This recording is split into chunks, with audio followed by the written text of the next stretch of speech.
තෙරුවන් සරණයි සියලු දෙනාටම. තවත් මොහඳුර විනිවිද වැඩසටහනක් තුලින් මේ උතුම් පොදින අප ඔබලාට ගියවර දේශනා කළපු සාකච්ඡා කරපු ධර්ම කරුණු අලලා අපි යම්කිසි විග්‍රහයක් කරන්න අද බලාපොරොත්තු වෙනවා. අද දිනත් අපගේ ගෞරවනීය ආරාධනය පිළිගෙන මේ පැමිණි අපගේ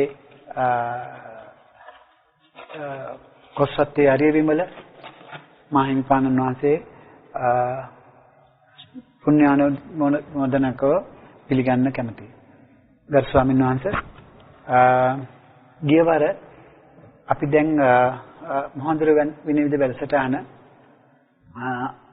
පෝදා වැඩසටහන් දෙකකින් ප්‍රඥානාලිකාව තුළින් විකාශනය වුණා. ඒදී ඔබ වහන්සේ ගියවර අපිට මේ ස්පර්ශය පිළිබඳ යම්කිසි ගැඹුරකට අපිව යොමු කළා. ඒ ස්පර්ශය පිළිබඳ ඔබ වහන්සේ ඒ ගැඹුරට යොමු කරන අවස්ථාවේ ඔබ වහන්සේ කියා හිටියා ස්පර්ශය පිළිබඳ විග්‍රහයක් කරනකොට නාම රූප පිළිබඳ අනවබෝධයෙන් ස්පර්ශය පිළිබඳ අවබෝධයකට පැමිණීමට අපහසු බව. එසේ ඔබ වහන්සේ පවසලා නාම රූපයන් පිළිබඳ යම්කිසි විග්‍රහයක් කළා. ස්වාමීන් වහන්සේ අපගේ ප්‍රේක්ෂකයන්ට තවදුරටත් මේක ග්‍රහණය කර ගැනීමට අවශ්‍ය නිසා මේ ස්පර්ශය පිළිබඳ තව සරල අවබෝධයක් අපිට ලබා දෙමින් අර ගියවර ඔබ වහන්සේ දේශනා කරපු ඒ නැත්තම් ප්‍රධාන කරුණ වන බුදුන් වහන්සේගේ දේශනාවේ මර්මස්ථානයක් වන මේ නාම රූප පිළිබඳ අද අපිට යම්කිසි කරුණක් පහදා දෙන ලෙස ඔබ වහන්සේගෙන් ඉතා ගෞරවයෙන් ඉල්ලා සිටිනවා. මේ ස්පර්ශය නාම රූප සහ ස්පර්ශය ගැන තියෙන සම්බන්ධතාව බුදුරජාණන් වහන්සේ විශේෂයෙන්ම අවධාරණය කරලා තියෙන දෙයක්. නාමංච රූපංච පටිච්ච පස්සා කියලා. ඒ කාරණේ කලහයවා සූත්‍රයේ තිබෙන බව සඳහන් වෙ තියෙන ආකාරයත් අපි සිහිපත් කරා. එතකොට අපි මෙතන නාම කියලා කිව්වේ මම හිතන්නේ අලුතෙන් සවන් දෙන කෙනෙකුට පැහැදිලි වෙන්නත් එක්ක අපි මේ ලෝකය දකිනකොට ආයතනික වශයෙන් ආයතන 6කින් චක්කුසෝත ගාන ජීවහා කාය මන කියන අද්දකින් ලබනකොට ඒ ලබන අවස්ථාවේ තමයි අපිට මේ ස්පර්ශය සහ නාම රූප සමුදය සිද්ධ වෙන්නේ. ඒ කියන්නේ ස්පර්ශය හා නාම රූප සමුදය වශයෙන් තමයි මේ අපි ලෝකය අත්දකින්නේ කියන එකයි ඒකේ තේරුම. අපි අත්දකින්නේ මේ මොහොතේනේ. අත්දකින්න දැන් අතීතේවත් අනාගතේවත් නෙමෙයි මේ මොහොතනේ නේද? ඒකට අපි කියන්නේ පච්චුප්පන්නේ ධර්මානුකූලව. ප්‍රත්‍යুৎපන්නේහි නාම රූප වශයෙන් අත්දකින්න ලෝකයක් පිළිබඳව තමයි අපි කවුරුත් දන්නේ. මේ කාම රූප අරූප භවත්‍රයක ඉන්න සුගති දුග්ගති හැම සත්වයක්ම තමන් ලබා ගන්න නාම රූප අත්දැකීමක් වශයෙන් තමයි මේ ලෝකේ දැනගන්නේ. තමන් ඉන්නවා කියලා තේරෙන්නේ. එතකොට මේ පස්සේ කියලා කියනකොට අපිට සාමාන්‍යයෙන් හිතෙන දෙයක් තියෙනවා. මේ ස්පර්ශ කරන කෙනෙක් පුද්ගලයෙක් ස්පර්ශ කරනවා කියන අදහස.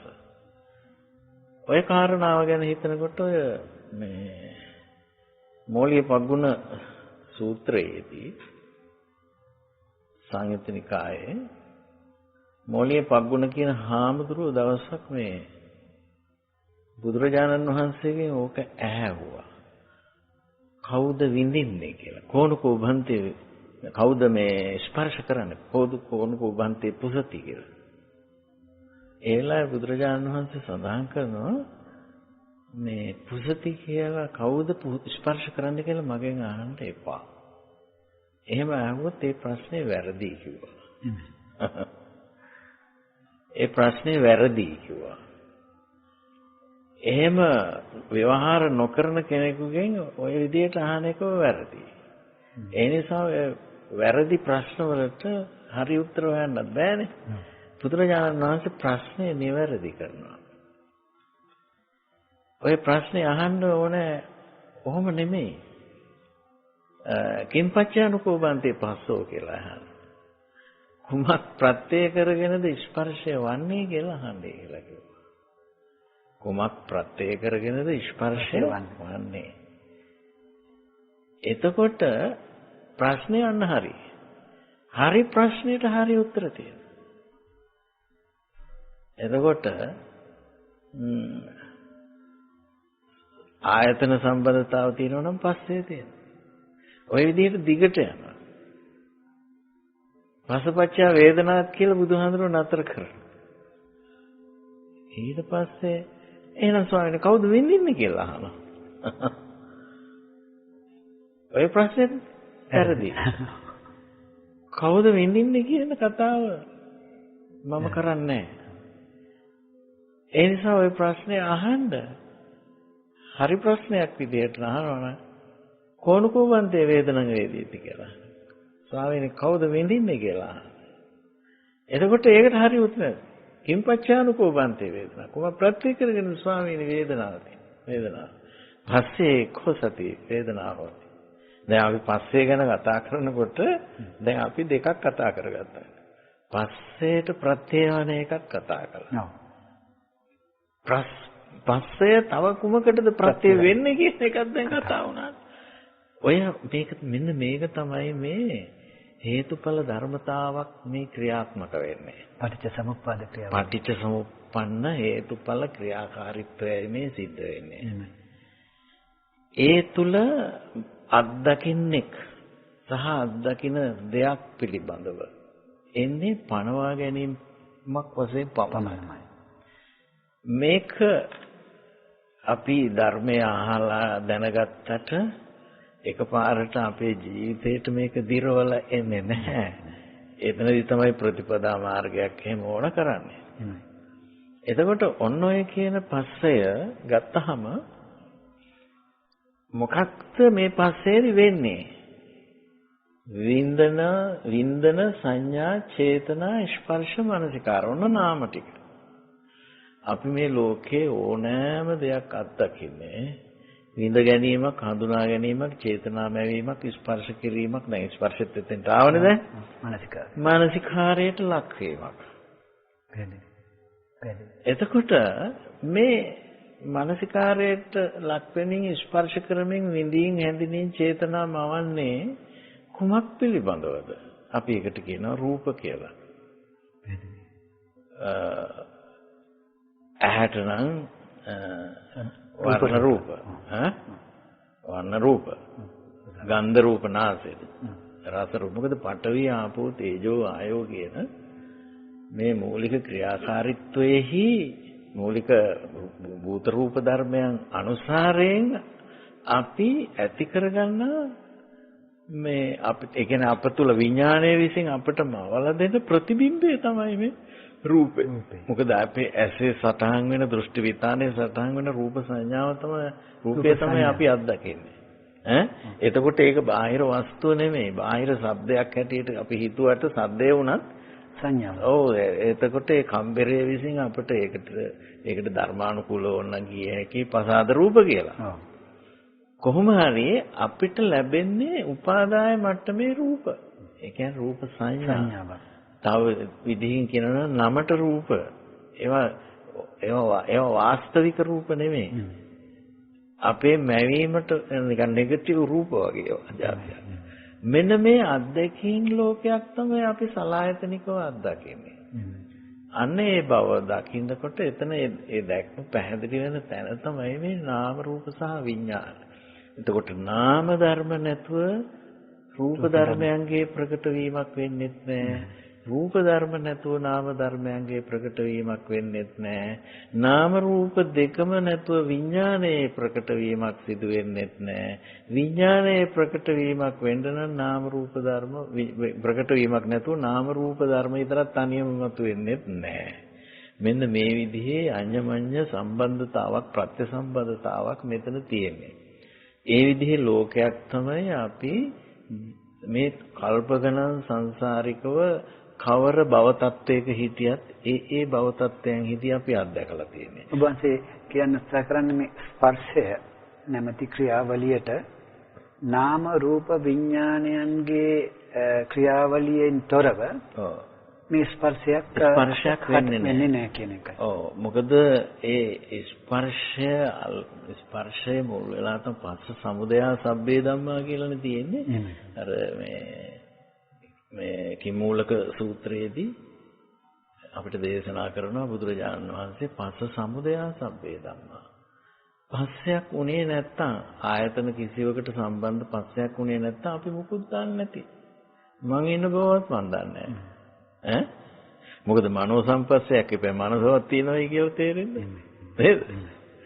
ආන්ගේවකයි මේ පස්සේ තමයි අපිට ලෝකේ සමුද මේක තමයි මේ ඉගෙනීමේ තියෙන වටිනාකම මේකයි. මේක බුදුහාඳුරෝ ලෝකෙට දෙන්න නිකන් අලුත් මතයක් ගේන්න ඕනවට කරපු එකක් නෙමෙයි. ලෝකයාට මේ තමන් අත්දකින මට්ටම වාස්තවික වශයෙන් ඇත්තේ මම කියන එක්කෙනාත් නිත්‍ය සාර වශයෙන් පවතින කෙනෙක් කියන මූලික හැඟීම තමයි තියෙන්නේ කාටත්. මූලික වශයෙන් කාටත් එහෙම තමයි. ඒ නිසා තමයි අපි දිගින් දිගට දැන් අර මම ගිය සාකච්ඡාවෙත් මතක් කළේ මේ යනකොට වුණත් ඊළඟ භවයට නාම රූපයක් තමයි අල්ලන්නේ. විඥානය නාම රූපයක බැස ගන්නවා ඊළඟ භවයට. ස්වාමීන් වහන්සේ දැන් ස්පර්ශය ගැන ඔබ වහන්සේ මතු කරපු කරුණත් එක්කම බුදුන් වහන්සේ ලෝට බිහි වෙන්න බුදුරෙක් ලෝට බිහි වෙන්නත් ප්‍රථම මේ ස්පර්ශයේ ක්‍රියාවලිය නොදැන නේද මේ සත්වයාර දෘෂ්ටීන් 62කට ඒක තමයි දැන් අර අපි සාමාන්‍යයෙන් බුදුහාමුදුරන් වහන්සේගේ ධර්මයේ තේරුම් ගන්න ගියාම මේ ඉන් පෙර යුගයේ මිනිස්සු කතා කරපු චින්තාවන් ගැනත් විමසනවානේ. ඉතින් මේ ඒ අයටත් මේක අහු වෙන්නේ නැහැ. දැන් මට හිතෙනවා මෙන්න මෙහෙම බැලුවොත් ඕක හොඳයි කියලා. දැන් අපි කියමු මේ අපි කාටත් තියෙන්නේ මේ පස්ස සමුදය සබ්බේ ධම්මා කියන තැන තමයි අපි ඉන්නේ. නමුත් පස්සෙන් සමුදේ උනායි කියලා දන්නේ නැහැ. නැතික.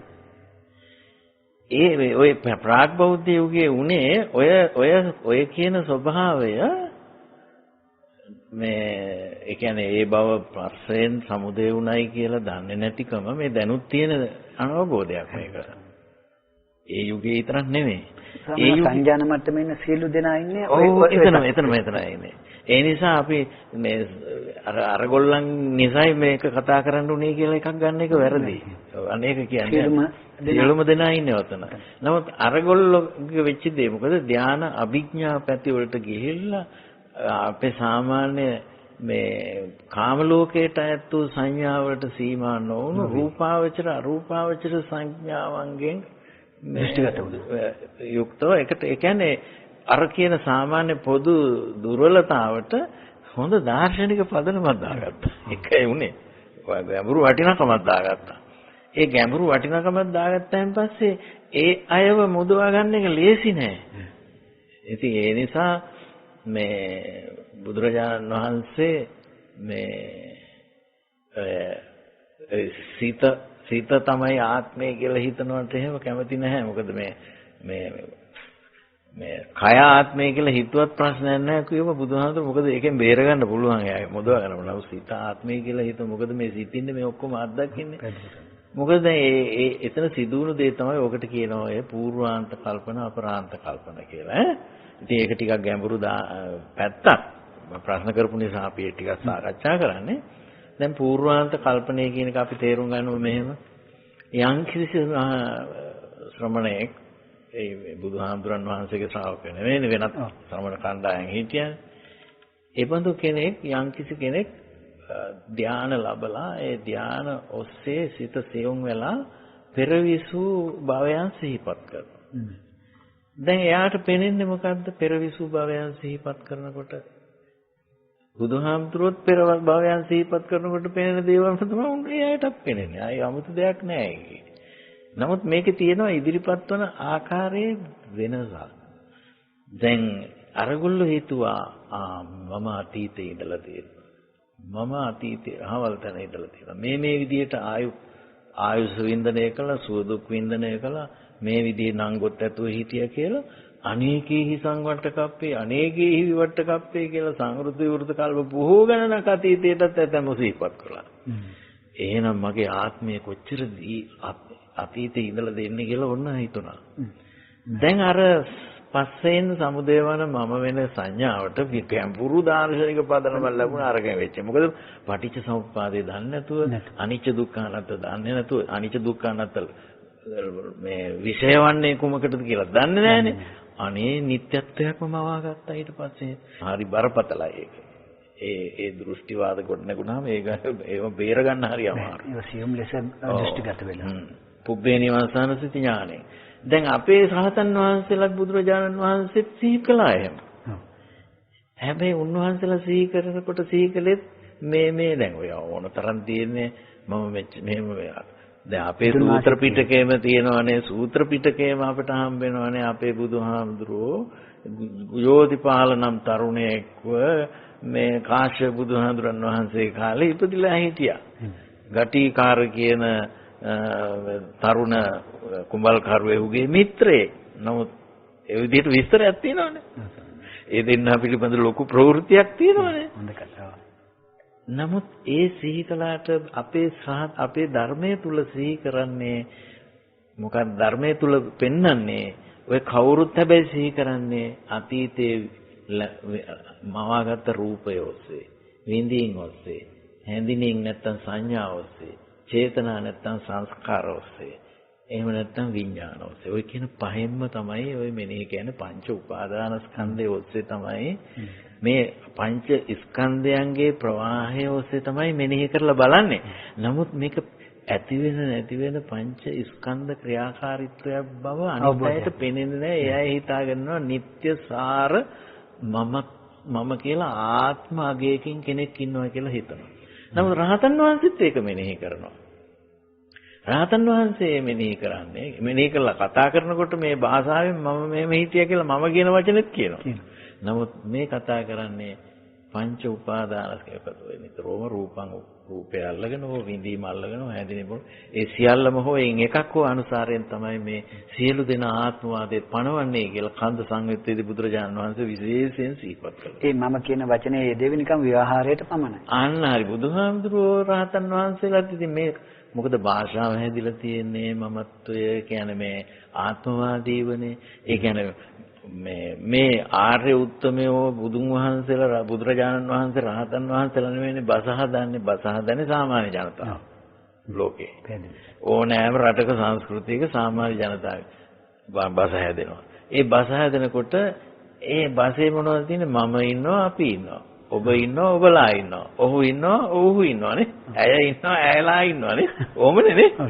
ඊට පස්සේ කාමී භූමි ඔය විදිහට උත්තම පුරුෂ ભેදයක් ඇති වෙනවා ලිංග ભેදයක් ඇති වෙනවා මේ ඔක්කොම මොකද්ද අපේ එදිනදා ව්‍යවහාරයේ පවත්වන්න උවමනා කරන බස්වහර තමයි. ඒ බස්වහර උනත් හැදෙන හැටි කොහොමද අපේ බුදුහාඳුරන් වහන්සේ වදාළන්නේ ඒකත් මේ නාම රූපත් එක්ක මොකද්ද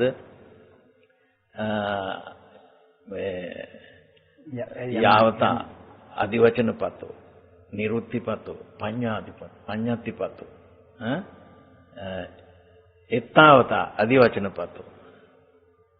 අදිවචනපතේ කියන්නේ මේ අදිවචන කියන්නේ අපි ගියේ සාකච්ඡා කරන අදිවචන සම්පස්සයක් කියලා. මේ අදිවචනය කියලා කියන්නේ අපි අපේ අත්දැකීම් වලට දාන නම වෙන මොකුත් නෙමෙයි. ඒක නාමපදයක් වේවා ක්‍රියාපදයක් වේවා. අපිට අත්දැකීම් ලැබෙන ආකාරයට අපි ඒ හඳුන්වන්න શબ્දයක් යොදනවා නම් ඒකට තමයි අත්‍ය අදිවචනය කියලා කියන්නේ. ඒ අදිවචනය යොදලා එතකොට අදිවචනපතෝ නිරුත්තිපතෝ කියලා කියන්නේ මේ වචන භාවිතාවම තමයි. පඤ්ඤාතිපතෝ කියලා කියන්නේ අපේ පණවගෙන. මේ අපේ භාෂාවේ තියෙන මොනවද දන්නවද? සිංහල වේවා, දෙමළ වේවා, පාලි සංස්කෘත වේවා, ඉංග්‍රීසි ප්‍රංශ ජර්මන් වේවා, කොහේ භාෂාවක් කතා කළත් ඒ හැම බසකම තියෙන්නේ අපි අර විඥානයේ විසින් පිළිබිඹු කරන නාම රූප ධර්මයන් අධ්‍යක්ීම් වලට නාම රූප ධර්ම අධ්‍යක්ීම් වලට දාපු ශබ්ද සංඥා පඤ්ඤත්ති ඕක තමයි බස. දැන් මේ පඤ්ඤත්තිය පාවිච්චි කරන්න වෙනවනේ රහතන් වහන්සේට.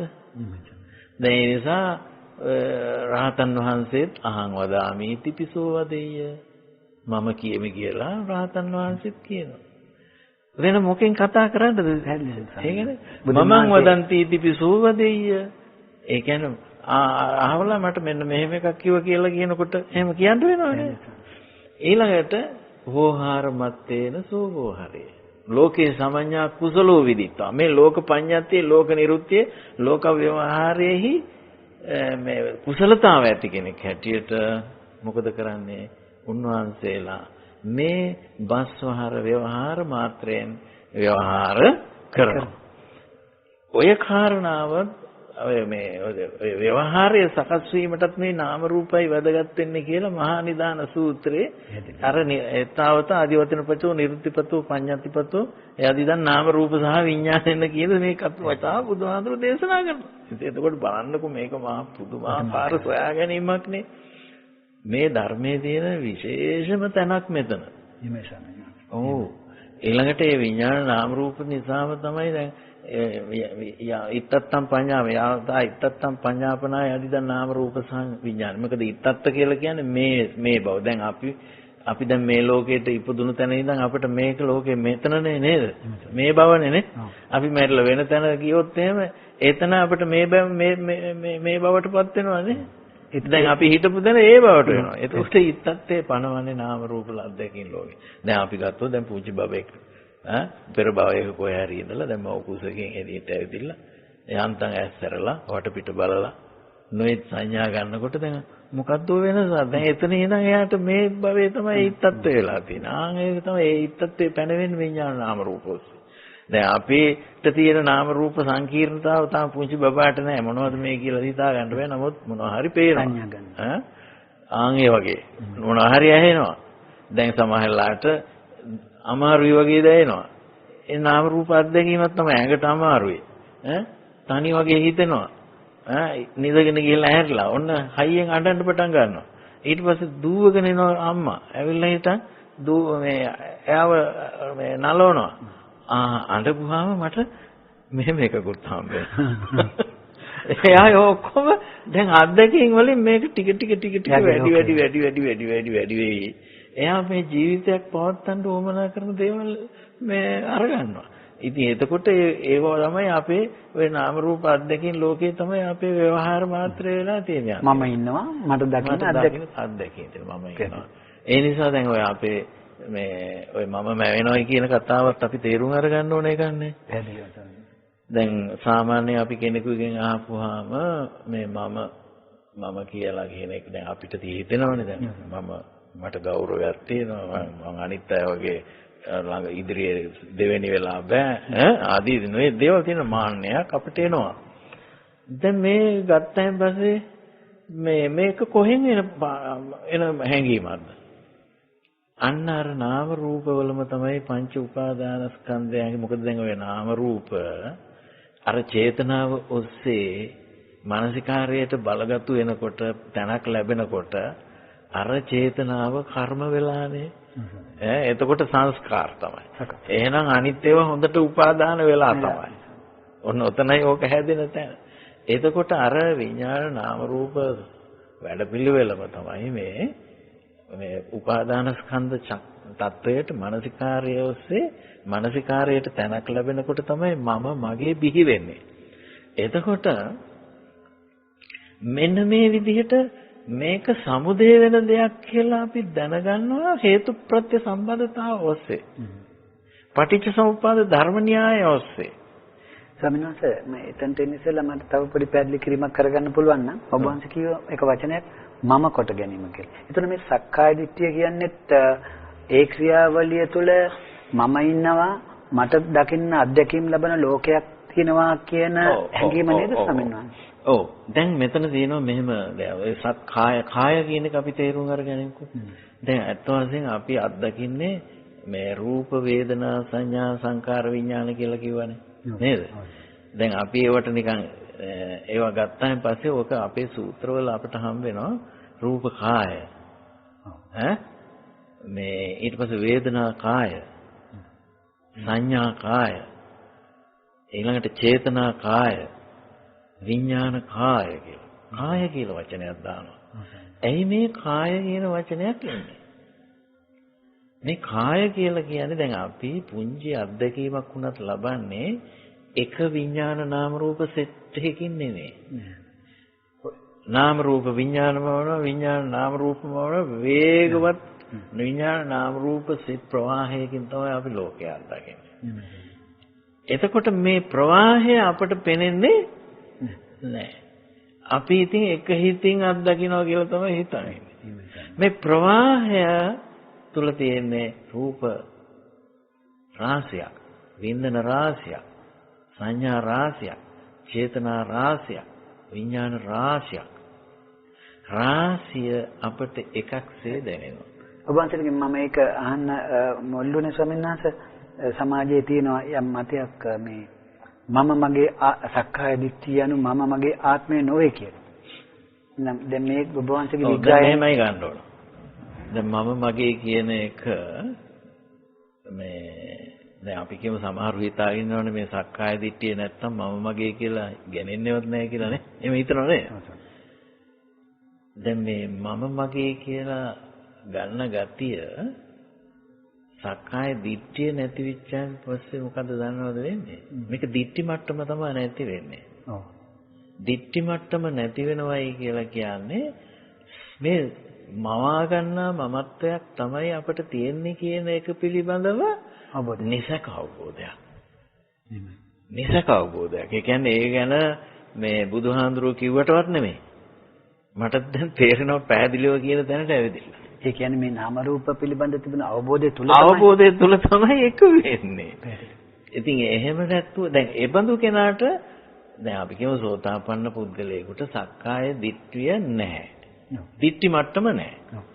නමුත් එපමණකින් මේ රූප වේදනා සංඥා සංකාර විඥාන අල්ලන එක ඉවර වෙන්නේ නැහැ.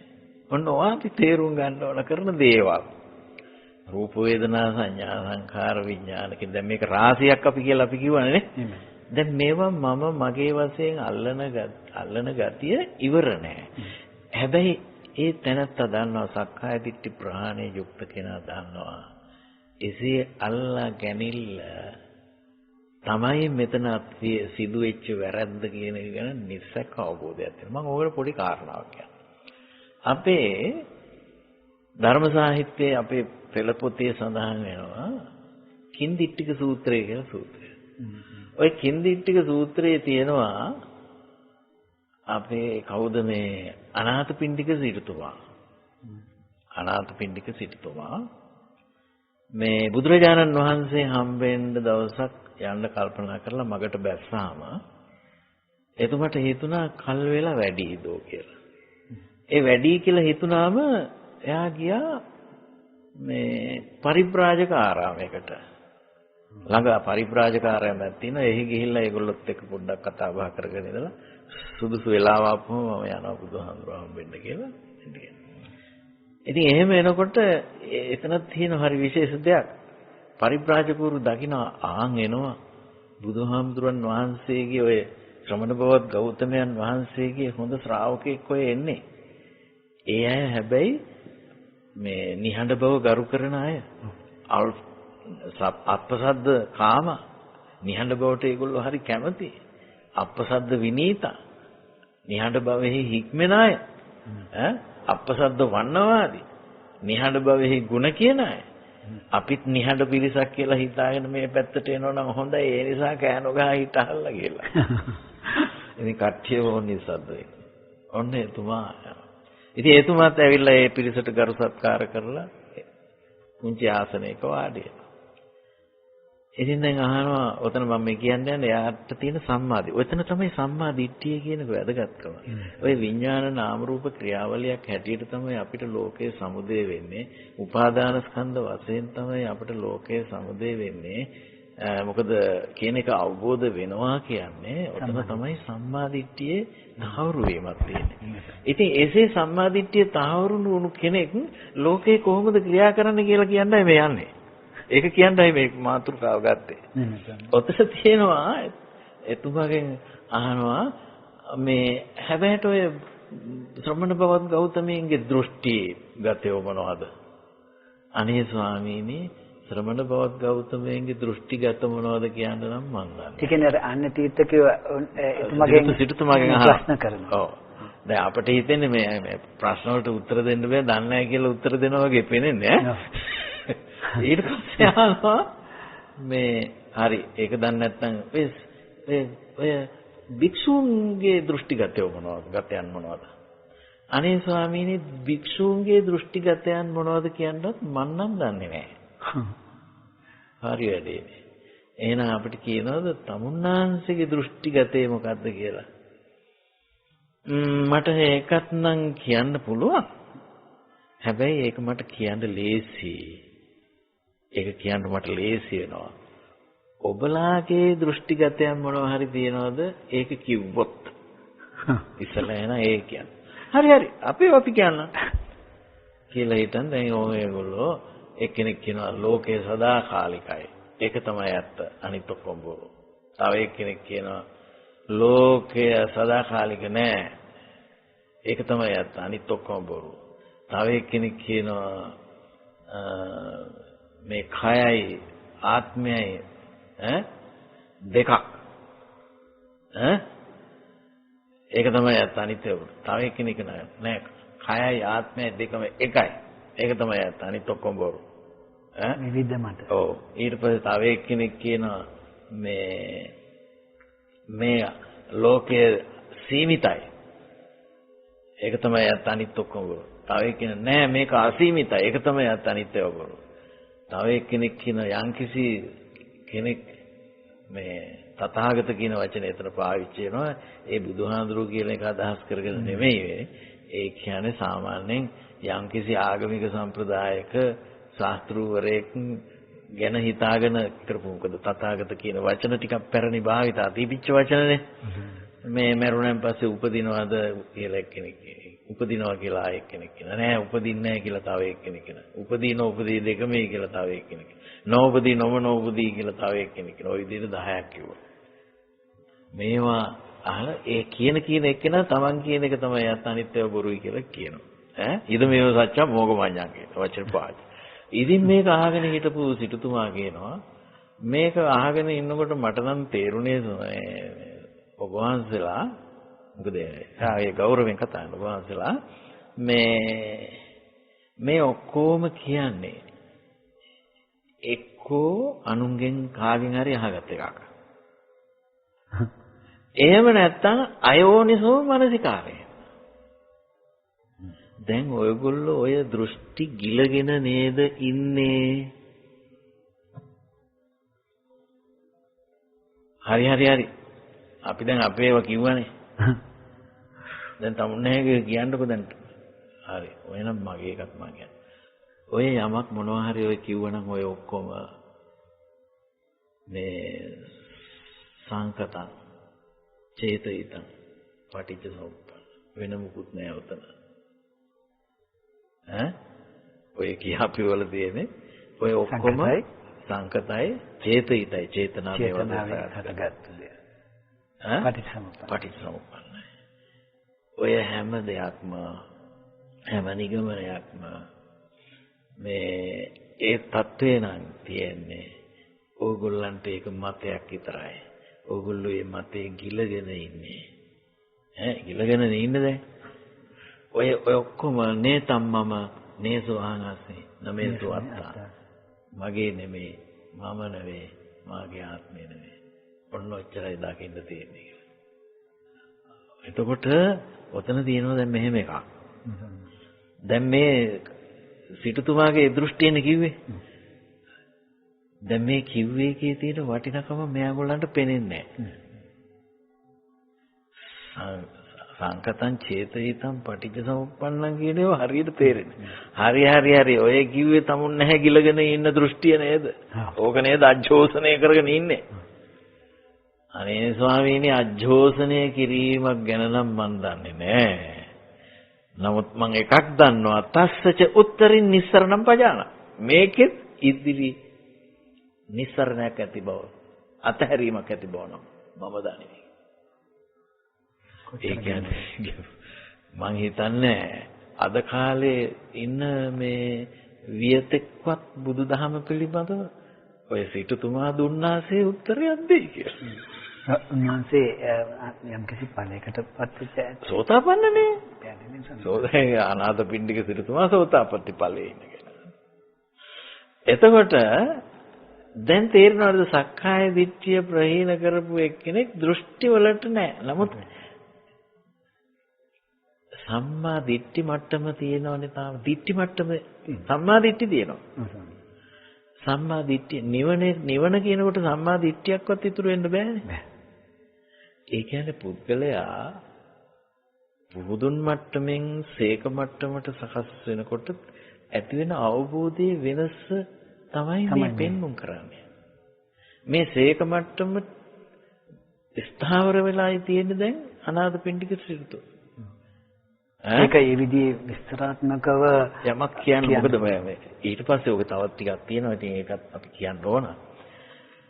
එතකොට දැන් මේ ඕකෙන් උනේ මොකද? අරගොල්ලන්ට ඊළඟට මෙයාට දෘෂ්ටියක් නැහැනේ. අපිට වාදයක් උරච්චි කරගෙන හගිස්සවගෙන ඉදිරියට ගෙනියන්න බෑනේ. මෙයාට දෘෂ්ටි නැහැ. එතකොට ශ්‍රවණ බෝධිසත්වයන්ගේ සත්‍යත් පැහැදිලි මෙයාට. ඊට පස්සේ මේගොල්ලෝ දුරුමුකව බලාගත්තා බලාගත්ත ගමන් ඉන්නවලු. පත්තක් අඳ වදුමුකෝ කී තියෙන විස්තර. බිම් බලාගෙන කල්පනා බරිත වෙවි හිටිය කියලා. අප්පටි බානවා. මොකද්ද කරන්නේ යුතු මොකද්ද ඊළඟට කතා කරන්න කියලා එයා හොයාගන්න බැරුව ඉන්න එකට තමයි අප්පටි බාන කියන්නේ. හරි එහෙනම් ස්වාමීනි ආයෙත් මම ගිහිල්ලා එන්නම්. මේ කියලා සිටුතුමා නැගිටලා බුදුහාමුදුරුවෝ හම්බෙන්න ආවා. බුදුරජාණන් වහන්සේ ඒලායි භික්ෂුන් වහන්සේලාත් සමග ඉන්නවා.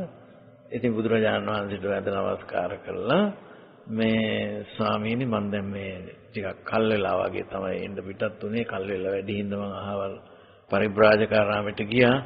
ඒ ගියාම මෙන්න මේ විදිහේ සිද්ධියක් වුණා. මෙහෙම කතා බහක් ඇති වුණා. මම ඉතින් මෙන්න මෙහෙම කියලා ඊට පස්සේ මම ආවා.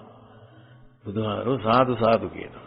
අන්න එහෙම තමයි මේ මිත්‍යා දෘෂ්ටික අන්‍ය තීර්ථකයන් කලින් කල මැඩ ධර්ම දේශනා කරන්නේ. ඔන්නෝම තමයි කියලා ඉන්න බුදුහාමුදුරේ සිද්ධිය වග අරගෙන කරලා සිටුතුමාට ඊට පස්සේ ධර්ම කතා කරලා තව ටිකක් එතුමාවත් උත්තේජනයටපත් කරලා ඊට පස්සේ එතුමාත් පිටවෙලා ගියාන් පස්සේ භික්ෂුන් වහන්සේලාට කියනවා අවුරුදු 100ක් මේ සසුනේහි වෙසෙන ස්ථවිර භික්ෂුවක් වුණ. අන්‍ය තීර්ථකයන්ගේ පරවාද මැඩ දම් දෙසිය යුත්තේ ඔන්න ඔය අනාථපිණ්ඩික කලා වගේ කියලා බුදුහාමුදුරුවෝ මතක් කරනවා. එතකොට තේරෙනවා ඒකේ ඇගීම් මට්ටමේ තියෙන ගැඹුර. ඔන්න ඔක නිසා ඔය දිට්ඨි කතාව මොකද දැන් මේ සක්කාය දිට්ඨිය ඔස්සේනේ දැන් අපි මෙතෙන්ට ආවේ. සක්කාය දිට්ඨි මට්ටම නැති වුණාට සක්කාය සමුදය සිදු වෙනවා. ඒ කියන්නේ මේ ඇහැට කනට නැහැට දිවට කයට මනට ලැබෙන නිමිති ඔස්සේ මොකද මේ එතන අර විඥාන නාම රූප ක්‍රියාකාරීත්වයක් සිදු වෙනවා. ඒ සිදු වුණාටම ප්‍රශ්නයක් නෙමෙයි තියෙන්නේ ඒවායේ යම් උපාදානයන් සිද්ධ වෙන්න ඉඩ තියෙනවා. කුමක් නිසාද? සෝතාපන්න පුද්ගලයා සක්කාය දිට්ඨිය නැති කලාට කාමරාග පටිඝ සංයෝජන දෙක සහිතයි. මෙතන තියෙන විශේෂයක් තියෙනවා ඒ වුණාට අන්න ඒකත් අපි බලාගන්න. මේ කාමරාග පටිඝ කියන සංයෝජන දෙක තිබුණට ඒවා ඔස්සේ අපායගමනීය වෙන අකුසලයක් කරන්න තරම් ඒ කාමරාගයේ පටිඝය බලගතු වෙන්නේ නැහැ. නමුත් ලෝක සම්මත සදාචාර සීමාවක් තුළ ගෘහ ජීවිතයක් පවත්වන්න සෝතාපන්න ගෘහස්ථයෙකුට ඒක පුළුවන්. ඒ වගේ. දැන් ස්වාමීන් වහන්සේ බුද්ධ ඉතිහාසයත් ගත්තොත් විසාකා සිටු දියණිය වැනි තව කවුද වැඩක් දැන් සිටුතුමා ගත්තා ඒ වගේ මේ ව්‍යාපාරේ අයින් කළේ නෑනේ මේ සෝවන් උනායි කියන්නේ. ඒ කියන්නේ ඔබ වහන්සේ විග්‍රහ කරන්න උත්සාහ කරේ මේ සක්කාය දිට්ඨිය කියන එක හඳුනාගත්තත් නමුත් සක්කාය සමුදය රහත් වෙනතුරුම සිදු වෙනවා කියන එක. ඒ තුල අර මම මගේ ආත්ම කොට ගැනීම වරින් වර සිදු වෙනවා. ඔව් නම් අන්න ඒක තමයි ඒ නිසා තමයි මේ බඳු අය මේ ප්‍රතිපදාවේ හික්මෙමින් ඉන්නවා කියලා කියන්නේ. එහෙමයි. ප්‍රතිපදාවේ අර මේ දැන් එයාට නිතරම සතිය හොඳට තියෙනවා. ඒ නිසා අකුසලයකට යන්නේ මමත්වයේ එනකොට ඒවා දැන් අර මඤ්ඤති කියන එක දැන් මාමඤ්ඤි කියලා කියන්නේ. දැන් මේ ලෝකේ තියෙන දේවල් අපිට හිතෙන ආකාරය තමයි ඇත්ත ආකාරයක්ම කියලා හිතාගෙන ඉන්න එකට මඤ්ඤති කියන්නේ. නමුත් මේ අපේ විඤ්ඤාණ නාම රූප වශයෙන් මැවෙන තත්වයක් පමණයි කියලා දැනගන ඒවායෙහි රැවටීමට තියෙන රැවටීම සිදු වෙනකොට රැවටෙන්නේ නැතිව අපි නැවත නැවතත් සංවරයෙහි පිහිටන්ද අර පච්චුප්පන්නංච යෝ ධම්මං තත්ත විපස්සති කියන ක්‍රියාවලිය කරගෙන යන්න ඒ මොහොතෙහි ප්‍රත්‍යুৎපන්න වශයෙන් සමුදය වන තත්ත්වයන් ඒවාට තවදුරටත් කල්මරමර ඉන්නතුව ඒ තැනම අපි විදර්ශනාමය ක්‍රියාමාර්ගයක් අනුගමනය කරන්නේ අර මඤ්ඤණා නොකරණීම කියන ශික්ෂණය ඇතුළත. එතකොට ශික්ෂණයෙහි න්‍යායලන එකට තමයි අපි කියන්නේ සේක. බුදුන් මට්ටමින් සේකේට තත්වයට ගියේ කෙනා ශික්ෂණ මාර්ගය වඩනවා. මම හිතන ස්වාමීනාස ඒක තවදුරටත් තහවුරු වෙනවා කියලා අර සක්කායදිට්ඨි ප්‍රහාණ සූත්‍රයේ තියෙනවා නේද ස්වාමීනාස ඇස දුක් ලෙස දකින්න පියවන රූපේ දුක්. ඒතර ඔබ වහන්සේ කියන ආකාරයට මේ පටිච්ච සමුප්පාද ක්‍රියාවලිය තුල සිදුවන මේ නාම රූප ධර්මයේ දකින්න කෙනෙකුට විතරයි නේද ඇස දුක් ලෙස දැකිය හැකි. ඔව් දැන් මේ ඇස කන එතකොට ඇස දුක් ලෙස දකින්න පුළුවන්කම තියෙන්නේ නේ සාමාන්‍ය සම්මත ව්‍යවහාරයේ ඉන්න අය ඉතින් ඇස තියෙන එකමනේ සැප කියන කෙනෙක් තියෙන්නේ. ඇස දුකක් කියන දැක්මක් එන්න එපා. ඇස පහළ වෙන්නේ නාම රූප සමුදයක් මේවත්. මොකද අපිට ඇහැට රූපයක් පේනකොට තමයි ඇස සමුදය වෙන්නේ. ඒ පෙනෙන රූපය සමුදය වෙන්නේ ඇස සමුදය වීමත් එක්කයි. එතකොට ඇස මෙතන රූපය අතනනේ. එහෙමත් ඒක දෙපොලේ තියෙනවයි කියලා දැන් අපිට හිතෙන්නේ. නමුත් මේක විඥානයේ විසින්ම අවලද. චක්කුච්ච පටිච්ච රූපේච උපදී චක්කු විඥාන. පින්දං සංගති පස්සෝ. කොච්චර ලස්සන සමන. දැන් ඔබ වහන්සේ ස්පර්ශය පිළිබඳ විග්‍රහ කරනකොට ඒ ස්පර්ශය නොවන්න නම් මේ කියන සක්කාය දිට්ඨිය ප්‍රහාණය වෙච්ච ඇත්තකට පමණමයි. එහෙනම් ඒ සක්කාය දිට්ඨිය ප්‍රහාණය වෙන්න නම් මේ කියන නාම රූප විඥාන ක්‍රියාවලිය පිළිබඳ දැනගෙන ඉන්න ඕන. බණ අහන්නේ ඇත්ත වශයෙන් බණ අහන්නේ අපිට මේ ලෝකයේ සමුදු වෙන්නේ කොහොමද කියලා මේ බණ ටික දැනගන්න. එහෙම දැනගන්න එක්කෙනා ඒ අනුව යෝනිසෝ මනසිකාරයෙන් කටයුතු කරගෙන යනකොට තමයි මාර්ගඵල නුවණකටපත් වෙනවපත්. එහෙමයි ඒක වෙන්නේ. ඊළඟට දැන් අපි නිදසුනකට ගමු දැන් අපි තවදුරටත් ගමු සකෘදාගාමි ගෘහස්තයෝ ඉන්නවා. දැන් සකෘදාගාමි ගෘහස්තයෝ ගැන කතා කරනකොට මිගසාලා කියන සූත්‍රය වැදගත්. එතකොට කාමරාග පටික දෙකත් යම් තරමකට තුනී කරපු අයනේ. තනුභූතා කියලානේ තියෙන්නේ. රාග දෝෂ මොහ තනුභූතා කියලා කියන්නේ. දැන් ඒක පොඩි අර මේ කරන වැඩේ කොහාටද එල්ල වෙන්නේ කියන එක ටිකක් හරි දැනගන්න ඕනේ හින්දා මේ කියන්නේ. බොහොම වැදගත්. ඉතින් මේ ඔය මිගසාලා සූත්‍රයේ සඳහන් වෙනවා මිගසාලා උපාසිකාව. ගේ නිවසට ආනන්ද හාමුදුරුවෝ වඩිනවා මේ දානෙට. ඉතින් උන්වහන්සේට වැඩි ඉන්න අසුම් පැනෙවුවන් පස්සේ උන්වහන්සේගෙන් අහනවා මිගසාලා උපාසිකාව දායට කලින් ප්‍රශ්නයක්. ස්වාමීනි මගේ තාත්තා පුරාණ එයා මේ බඹසර ජීවිතයක් ගත කළේ අන්තිම කාලේ. එයා මිය ගියා. බුදුහාඳුරෝ වදාලා එයා තුසිත කායිකව ඉපදිලා ඉන්නේ කියලා. ඊට පස්සේ ඒකම මගේ සුළු පියා වෙන කෙනෙක් ඉන්නවා ඉසිදත්ත. ඉසිදත්ත මිය යනකම් හිටියේ සෝදාර සන්තුට්ටියෙන් කියලා කියන්නේ සිය බිරිඳ හා සන්තුෂ්ටවයි හිටියේ. මේ දෙන්නම මේ ධර්මයේ නියැලුණු දෙන්නේ.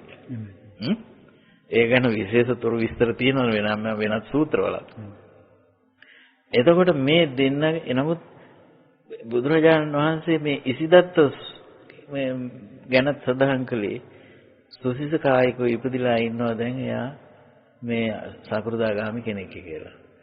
ඉතින් මං අහන්නේ ස්වාමීනි මේකයි මේ දෙවිදිහකට උණු දෙන්නේ. ඒ කියන්නේ එක්කෙනෙක් බ්‍රහ්මචාරී එක්කෙනෙක් කාමභෝගී. මේ බ්‍රහ්මචාරී හිටියට කාමරාග සංයෝජනේ ප්‍රහීන වෙලා නැහැ යාට. එයා ඒක ශික්ෂණයක් හැටියට වඩනවා. එහෙමනේ ඉඳලා තියෙන්නේ. ඒ නිසානේ තුසිත කායිකව ගිහින් උපන්නේ. කාමරාගේ ප්‍රහීන වුණා නම් තුසිත කායිකව උපදින්න බෑ පුරාණට. යන්න වෙනවා යන්නේ මේ සුද්ධාවාසයකට.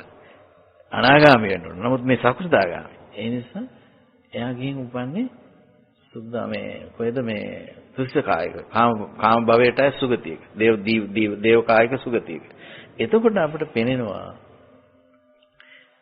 ඒ විදිහේ වෙනසක් තියෙන්නේ එතකොට.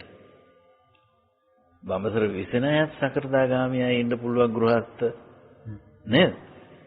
මේ බඹසර නොවසනයත් ඉන්න පුළුවන්. එතකොට එහෙම තියෙන්නේ මොකද්ද? නමුත් එතකොට එතන තියෙනව නේද මේ ලෝකේට ඉන්ද්‍රිය අත්දැකීම් වලට හසු වෙනවා කියන එකක් තියෙනවා.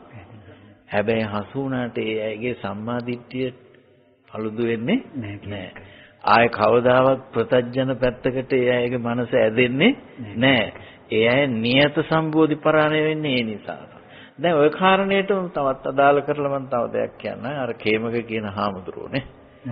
ස්වාමීන් වහන්සේ අනාගාමී තත්ත්වයේ හිටියේ. උන්වහන්සේ රෝගාතුර වෙලා ආරංචි වෙනවා භික්ෂුන් වහන්සේලාට. ඊට පස්සේ අර දාසක කියන හාමුදුරන්ට කියනවා ගිහින් බලලා සැප දුක් විමසලා එන්න කියලා. ඉතින් එතකොට කියනවා ඉතින් හරි අමාරුයි වේදනාවන් වැඩි වෙමින් තමයි තියෙන්නේ කියලා. ඊට පස්සේ සාමාන්‍ය සිරිත තමයි භික්ෂුන් වහන්සේලාගේ පැරණි යුගයේ උන්වහන්සේගේ ආධ්‍යාත්මික ස්වභාවය ගැන විමසන එක. මොකද ඉතින් එහෙමනම් මොකක්වත් දැන් මොනවද දැන් තමන් වහන්සේගේ ආධ්‍යාත්මික වැටහීම් කියලා. මට ඉතින් තේරෙනවා මේ පංච උපාදානස්කන්ධ අනිච්චයි දුකයි අනත්තයි මගේ නෙමෙයි මම නෙවෙයි ඒක මට හොඳටම පැහැදිලි කියලා. එතකොට අහනවා එහෙනම් ඔබ වහන්සේ රහත්ද කියලා ආයෙත් පණිවිඩයක් කරනවා. නෑ රහත් නෙමෙයි. ඔය විදිහට මේක පණිවිඩ එහා මෙහා වුමාරු වෙන එක ඉවර නැහැ කියලා ඊට පස්සේ හැරමිටිය ගන්නකො මෙහාට කියලා හිටන් හැරමිටිය යන ගියා භික්ෂුන් වහන්සේලා අතර. ගිහිල්ලා හිටන් භික්ෂුන් වහන්සේලා කිව්වා අනේ අපි ඔබ වහන්සේට මෙච්චර වෙහෙසක් කරන්න නෙමෙයි නෑ මේ වෙලාවේ කතා කරගන්න ඕන කියලා. උන්වහන්සේගේ මට තියෙනවා මට මම රහත් වෙලා නෑ මම. නමුත් පංච උපාදාන ස්කන්ධයන් පිළිබඳව මම වෙමි කියන අනුසාගත අස්මිමානයක් මට තියෙනවා. කියන බස් කියන්නේ මේ මූලික නිවන සංයෝජනයන් ධර්මයන් ප්‍රහාණය කළත් උන්වහන්සේ රහත් තලයටපත් නොවි අනාගාමී තලයක හෝ අනාගාමී තලයේ ඉන්නවා. නමුත් උන්වහන්සේම ප්‍රකාශ කරනවා මම රහත් නෑ මා තුළ සියුම් ලෙස මේ මම මගේ උපාදානයක් තියෙනවා කියලා. ඉතින් එතකොට එතුමා උන්වහන්සේ ඒක දන්නවා. මෙන්න මේකත් අයින් වෙන්න ඕන. ඒ තමයි නිවන අවබෝධය කියලා එතුමා උන්වහන්සේ දන්නවා.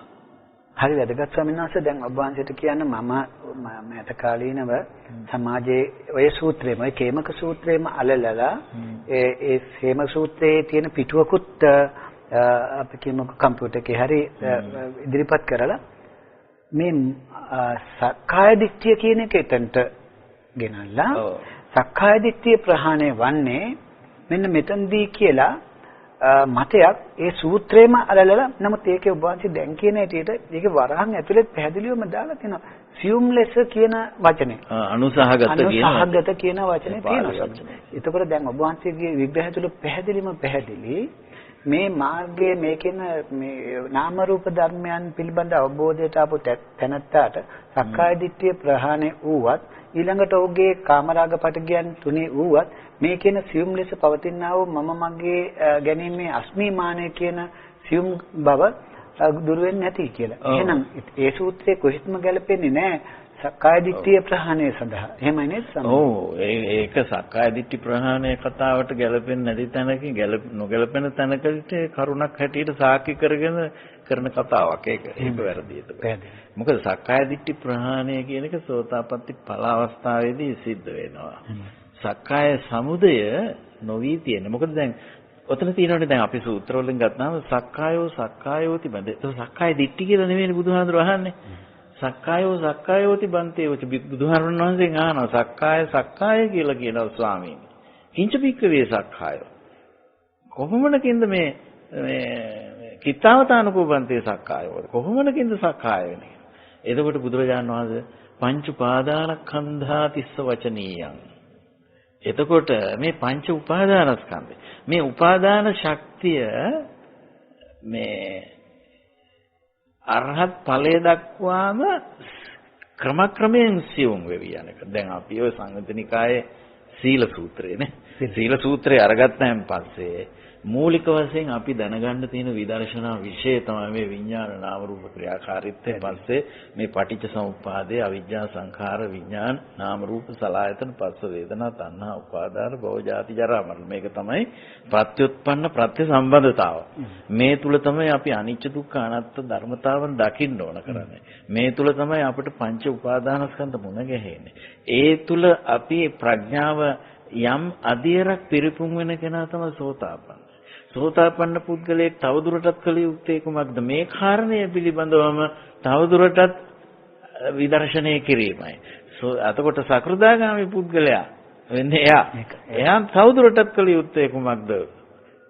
සකෘදාගාමි පුද්ගලයාද තවදුරටත් කළ යුත්තේ මේ පිළිබඳ ත්‍රිලක්ෂණය වැඩිමයි. එතකොට මේ ඔය සක්කාය දිට්ඨි මට්ටම ඉවරයි. ඒ නිසා තමයි ඔය ආසෝ ගැන කියනකොට කාමාසෝ භවසෝ අවිජ්ජාසෝ දිඨාසෝ කියලා කියනවා.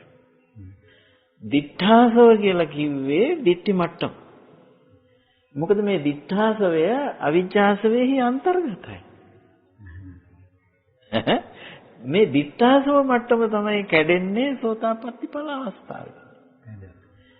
ඒ නිසා තමයි ඒ අය නියත සම්බෝධි පරායනනේ තාම සසරේ ටිකක් ඇදෙනවා. ඒ නිසාම තමයි ඒ අය මේ නිරය බයෙන් විමුක්ත වෙනවා කියලා කියන්නේ. නමුත් සසර තව ඇදෙනවා. අපාය බය විමුක්තයි කියලා කියනවා. රාග දෝෂ මොහ තියෙනවා තව තියෙනවා. මොකද ওই මොහය කියන එක තේරුම් ගන්න අමාරු එකක් නේ. ඒ නිසා උඟ දෙනෙක් තියෙන පටලවිල්ල. මොකද මම මගේ කියන චින්තාව එහෙම ඉවර වෙන්නේ නැහැ. දිට්ඨි සම්පන්න පුද්ගලයා ඒ මම මගේ කියන සංඥාව පූර්ණ වශයෙන්ම වරදක් කියන එක දැන් දානවා. නමුත් අර සංසාරික සංයෝජන ශක්තිය තවදුරටත් ඇති බැරි. මොකද කාමරාග පටික තත්ත්වය තියෙනවා ඈ තවදුරටත් ඒක මතු වෙනවා කියන එකයි මේ වෙන්නේ. ඒ මතු වුණාට ඒබඳු අය ඒ රාගයේ ද්වේෂයේ මෝහය අපාය ගමනීය අකුසලයකට බලගතු වෙන් කරගන්නේ. ඒ නිසා තමයි දුගති බය විමුක්තයි කියන්නේ. ස්වාමීන් වහන්සේ දැන් ඔබ වහන්සේ මුලින්ම මේ අපේ සාකච්ඡාවට ගැඹුරු කරනකොට නාම රූප විඥානය රැගෙන ආවා. දැන් මම හිතන්නේ බුදුන් වහන්සේගේ ගැඹුරුම සූත්‍ර ධර්මයක් වෙන ගියවර අපි යම්කිසි සාකච්ඡාවකට බඳුන් කරා මහානිදාන සූත්‍රය. මහානිදාන සූත්‍රයේ බුදුන් වහන්සේ ආනන්ද ස්වාමීන් වහන්සේගෙන් ප්‍රශ්න කොට ගන්න ඒක කුමක් ඇතිකල්ලි මේ ඇති වේද කියලා. ඒ විදිහට ඇවිල්ලා ස්වාමීන් වහන්සේ පටිච්ච සමුප්පාදේ විග්‍රහ කරගෙන ඇවිල්ලා නාම රූප තැනට එනකොට උන්වහන්සේ ඒක අර අන්‍යෝන්‍ය ප්‍රත්‍ය පිළිබඳ විශාල ලෙස ගැඹුරක්. එහෙනම් ස්වාමීන් වහන්සේ ඒ මහානිදාන සූත්‍රය වැනි සූත්‍රයන් බුදුන් වහන්සේ විග්‍රහ කරනකොට ඒක මහා නිධානයක් එළියට දැම්මා හා සමානයි. මේ නාම රූප විඥාන විඥාන නාම රූප ක්‍රියාවලිය සිදුවන ආකාරයම තමයි ආකාරයෙන් නොදැකීමම තමයි සත්‍යය මේ සසරට බැඳලා ඇතුලේ දින. ඒතකොට ස්වාමීන් වහන්සේ දැන් ඔබ වහන්සේ ඒක විග්‍රහ කරලා අපිව තව තැනකට අරගෙන ආවා. මේ කියන සක්කාය දිට්ඨියත් ඇතිවන්නේ මේ නාම රූප ක්‍රියාවලිය නොදැකීම තුලයි. එහෙමනම් ඊට පස්සේ ඔබ වහන්සේ දැන් ආයි අපිට ගැඹුරට අරගෙන ගිහිල්ලා කිව්වා සීල සූත්‍රය අරගෙන රහත් වෙන තුරුම කළ යුත්තේ මේක වැඩිමයි කියන්නේ. මොකද්ද මේ කියන Tamanට ග්‍රහණය වෙන ඇස රූප කන ශබ්ද කියන මේ ලෝකේ අනිත්‍ය දුක්ඛ අනාත්ම දැකීමයි කියලා. එහෙනම් මේ මොනවා කරන්නත් ස්වාමීන් වහන්සේ මේ නාම රූප විග්‍රහය අපිට හරියට ග්‍රහණය නොවන තාක්කල් අපි අඳුරේ අතපත ගන්නවා නේද කියලා ඔබ වහන්සේගෙන් මට දැනගන්න කැමතියි. කොහොමද අපේ ස්වාමීන් වහන්සේ මේකෙන් ගොඩ වෙන්නේ? නිවන දක්වාම අපට වැදගත් වෙන දැක්මක් තමයි මේ නාම රූප දැක්ම.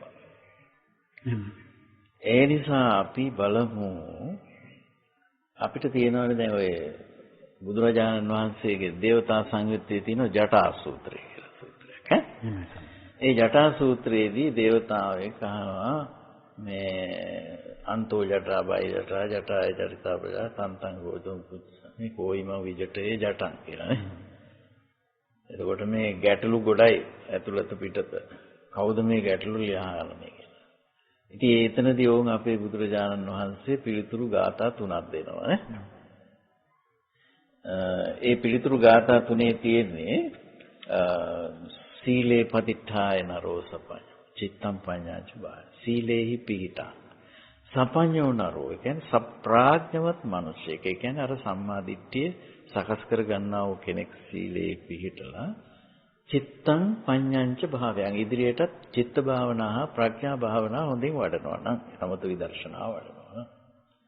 එතකොට ආතාපි නිපකෝබිකෝ. එතකොට කෙලස් තවන වීරයෙන් යුතු වූ ඒ ප්‍රඥා සම්ප්‍රයුක්ත කෙනෙක් පුද්ගලයා භික්ෂුව සෝයිමං විජිතේ ජටා කියලා.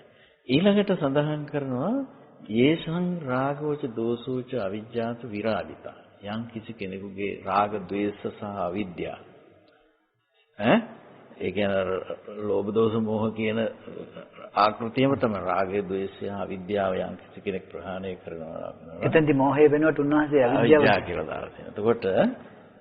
එතකොට කීනාසව අරහ. එතකොට එයා ඒක සම්පූර්ණයෙන්ම අයින් වුණා නම් කීනාසව අරහත් වෙනවා. සීනාශ්‍රවය අරහත්. එතකොට තේසං විජිතාදට ඒ අය ඒ ගැටලුව ලියන අය ලියපු අය. ඊළඟ වචනේ ඊළඟ එක හරියට.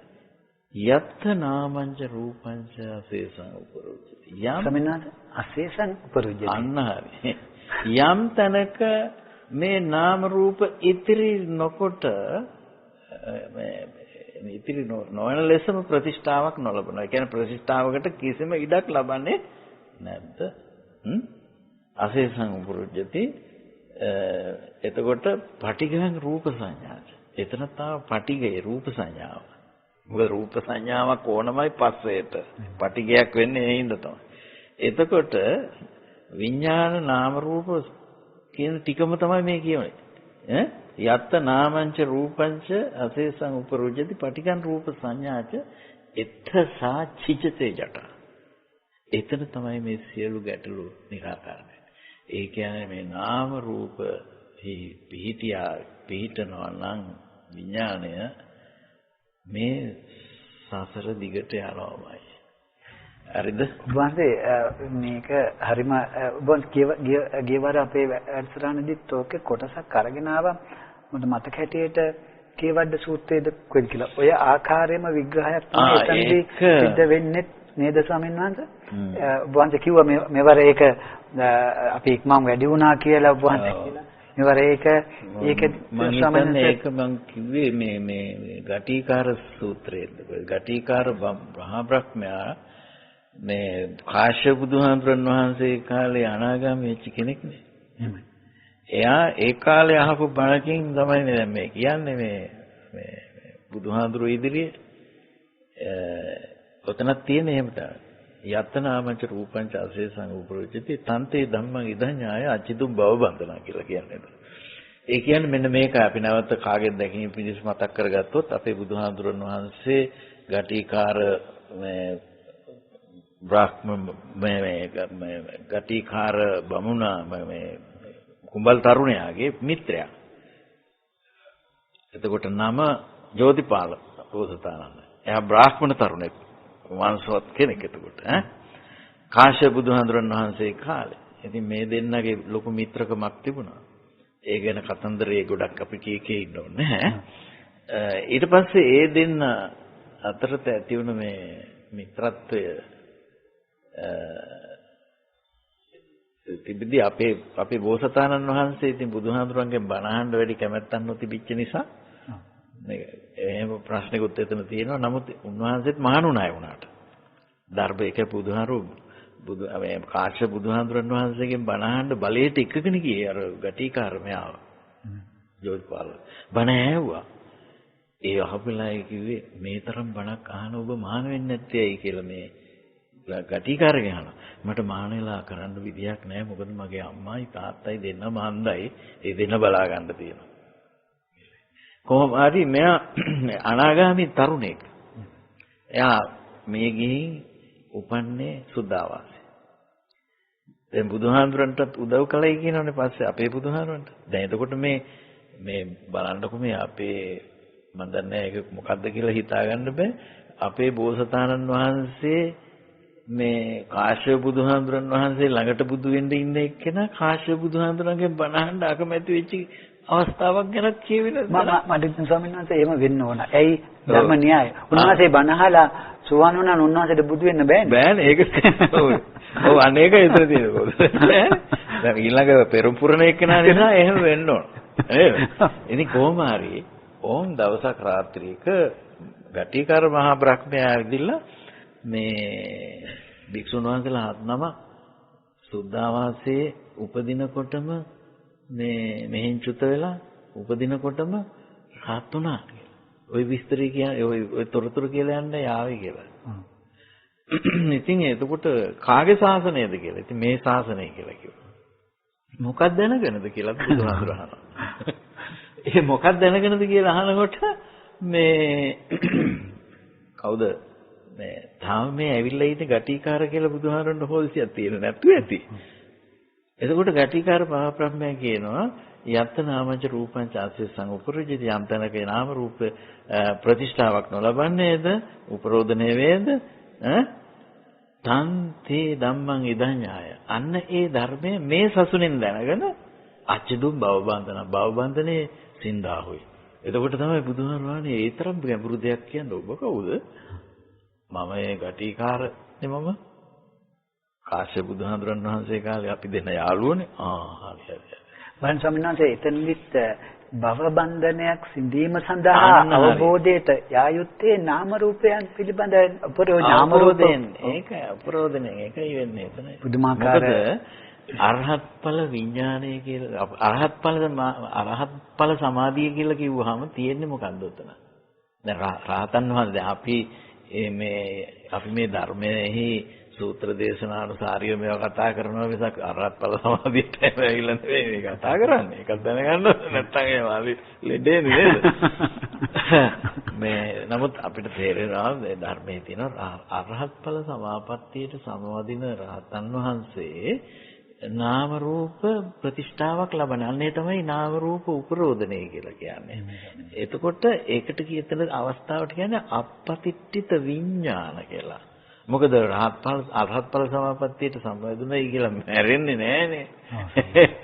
මැරෙනකොට නම් විඥාන අචුද්ධාපේද විඥානෝ කියන්න පුළුවන් කවුරු හරි.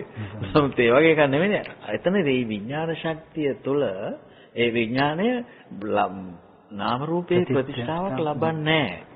එතකොට ගරු ස්වාමීන් වහන්සේ අපිට දැන් ඔබ වහන්සේ කියන්න උත්සාහ කරන්නේ මේ නාම රූප ධර්මයන්ගේ අවබෝධයමයි මේ සියල්ලටම මුඛ්‍ය වන්නේ හේතු වන්නේ කියලා. එතකොට ස්වාමීන් අපිට තව ටිකක් පැහැදිලි කරන්නකෝ මේ කියන අනිදස්සන විඥාණය ඔබ වහන්සේ කියනවා අනිදස්සන විඥානයේ අනිදස්සන තත්වයකට එන්නේ නාම රූපයන්ගේ ප්‍රතිෂ්ඨාවක් නොලබන කල්ලි කියලා. ඒක ස්වාමීන් වහන්සේ නාම රූප ප්‍රතිෂ්ඨාවක් නොලබන්න නම් අපිට හොඳ අවබෝධයක් අවශ්‍යයි නේද ස්වාමීන් වහන්සේ මේ නාම රූපයන්ගේ හට ගැනීම පිළිබඳව. එහෙම නැත්නම් අවිද්‍යාව කියලා කීවට මෙතන මේ අර මහානිදාන සූත්‍රයේ අවිද්‍යාව සංඛාර කියන කොටස පෙන්눔 කරන්නේ නැහැ නේද ගරු ස්වාමීන් වහන්සේ? ඔව් දැන් සාමාන්‍යයෙන් අවිද්‍යාව කියන කොට තියෙන්නේ චතුරාර්ය සත්‍ය නොදැනීම කියලානේ නේද? දුක්ඛය ඥානං දුක්ඛ සමුදය ඥානං දුක්ඛ නිරෝධය ඥානං දුක්ඛ නිරෝධගාමිනී පටිපදාය ඥාන. එතකොට දැන් අපිට එහෙමනම් කරන්න වෙනවනේ දුක දැනගන්න වෙනවනේ නේ. දුක සකස් වෙන හැටි දැනගන්නකොට තමයි අනිත් පැත්ත නේ. මේ දුක සකස් වෙන හැටි දැන් දුකේ සමුදය දැනගන්න කියන්නේ ඔය තියෙන සමුදය මේ පිරිසිඳ දැනගන්න ඕනේ. මොකද මේ සමුදය ප්‍රහාණය කරන්න තියෙන දෙයක්. දුක පිරිසිඳ දැනගන්න එපා. දුක පිරිසිඳ දැනගන්න ඕන. සමුදය ප්‍රහාණය කරන්න ඕන. නිරෝධය සාක්ෂාත් කරන්න ඕන. මාර්ගය වඩන්න ඕන. ඔය වැඩ කොටසක් තියෙනවනේ දැන් මේකේ. අපි ඉස්සෙල්ලා දුක හට ගන්නවා කියන එක තේරුම් ගන්න එපා. දුක කියන එක දැන් ඇස දුකයි කියලා අර කලිනුත් අපි සාකච්ඡාව පටන් ගන්නනේ. මේ ඇස දුකයි කියලා දකිනකොට මේ ඇස දුකයි කියලා දකින්නේ මේ ඔයකේ අර එකිනෙකට යැපෙන සුළු ප්‍රත්‍යසම්බන්ධතාවකින් සමුදේ වීමක් විතරනේ මේකේ නිශ්චිත නියත දෙයක් නෙමෙයිනේ. ඊළඟට මේ සමුදේ වෙන දේවල් අපි තණ්හා උපාදාන වශයෙන් අල්ලනවා කියන එකෙන් හැමදාම සිද්ධ වුණේ මොකද්ද? ජාති ජරා ව්‍යාධි මරණ ශෝක පරිදේව දුක් දුම්නස උපායාස කරා අපිව ඇදගෙන ගිය එක ඊතරමනේ සිද්ධ වුණේ. මෙන්න මේ යථාබෝධය ලැබෙන්න එපා. ටික ටික බණ අහන්නේ අපි ඕකට. දැන් මේ අතවසේ මේ ධර්ම කාරණා අපි සාකච්ඡා කරන්නේ බණ අහලා දැනගන්න ඕන කරන මූලික දැක්ම. මොකද අපේ චර්යාවන් වෙනස් වෙන්නේ නැහැ, කල්පනා වෙනස් වෙන්නේ නැද්ද? මොකද මේ අපිට සාමාන්‍යයෙන් අපේ හිතේ තියෙන කල්පනා තමයි මේ කාමයේ පිළිබඳ කල්පනා තියෙනවා. කාම සංකප්ප. විහිංසා, ව්‍යාපාද, විහිංසා සංකප්පනේ තියෙන්නේ. ඒ කියන්නේ අනුන් නසන්න, පෙලන්න කැමති. ඒ සංකල්පනා ඇති වෙනවා ලෝකේ සත්‍යයට. එතකොට මේ සංකල්පනා වෙනුවට නෙක්ඛම්ම සංකල්පනාවක් ඇති වෙන්න නම්, නෙක්ඛම්ම කියලා කියන්නේ නෛෂ්ක්‍රම්‍ය කියලා කියන්නේ අත්හල යුතු ධර්මයක් කියලා හිතෙන්න නම් ඇස දුකක් බවම දකින්න ඕන. දැන් අපි හිතමු මෙහෙම, දැන් මම යම් රූපයක් දකිනකොට ඒ රූපේ දකින්න මම ආස කරනවා. නැවත නැවතත් මම ඒ රූපේ දකිනවා. නැවත නැවතත් දකින්න ආස කරනවා. ඉතින් දැන් කවුරුත් හිතන්නේ ඉතින් දුකක් නෑ සැපක් නම් තමයි කියලානේ. නමුත් දැන් මෙහෙම වෙන්නේ ඊළඟට. නැවත නැවතත් ඇස සමුදේ වීම සිද්ධ වෙනවමයි නේද? දැන් අපේ බුදුහාඳුරෝ අදාලා චක්කුම් බික්කවේ මේ ඇස කන නෑ. මේ මොකද මේ ඔක්කොම නැහැ දිව කය මන. හයම පෝරාණ විදම් බික්කවේ කම්මා කියලා කියනවා. දැන් ඔක දේශනා කරලා තියෙන්නේ දැන් අපි හිතාගෙන දැන් මම මගේ කියලානේ.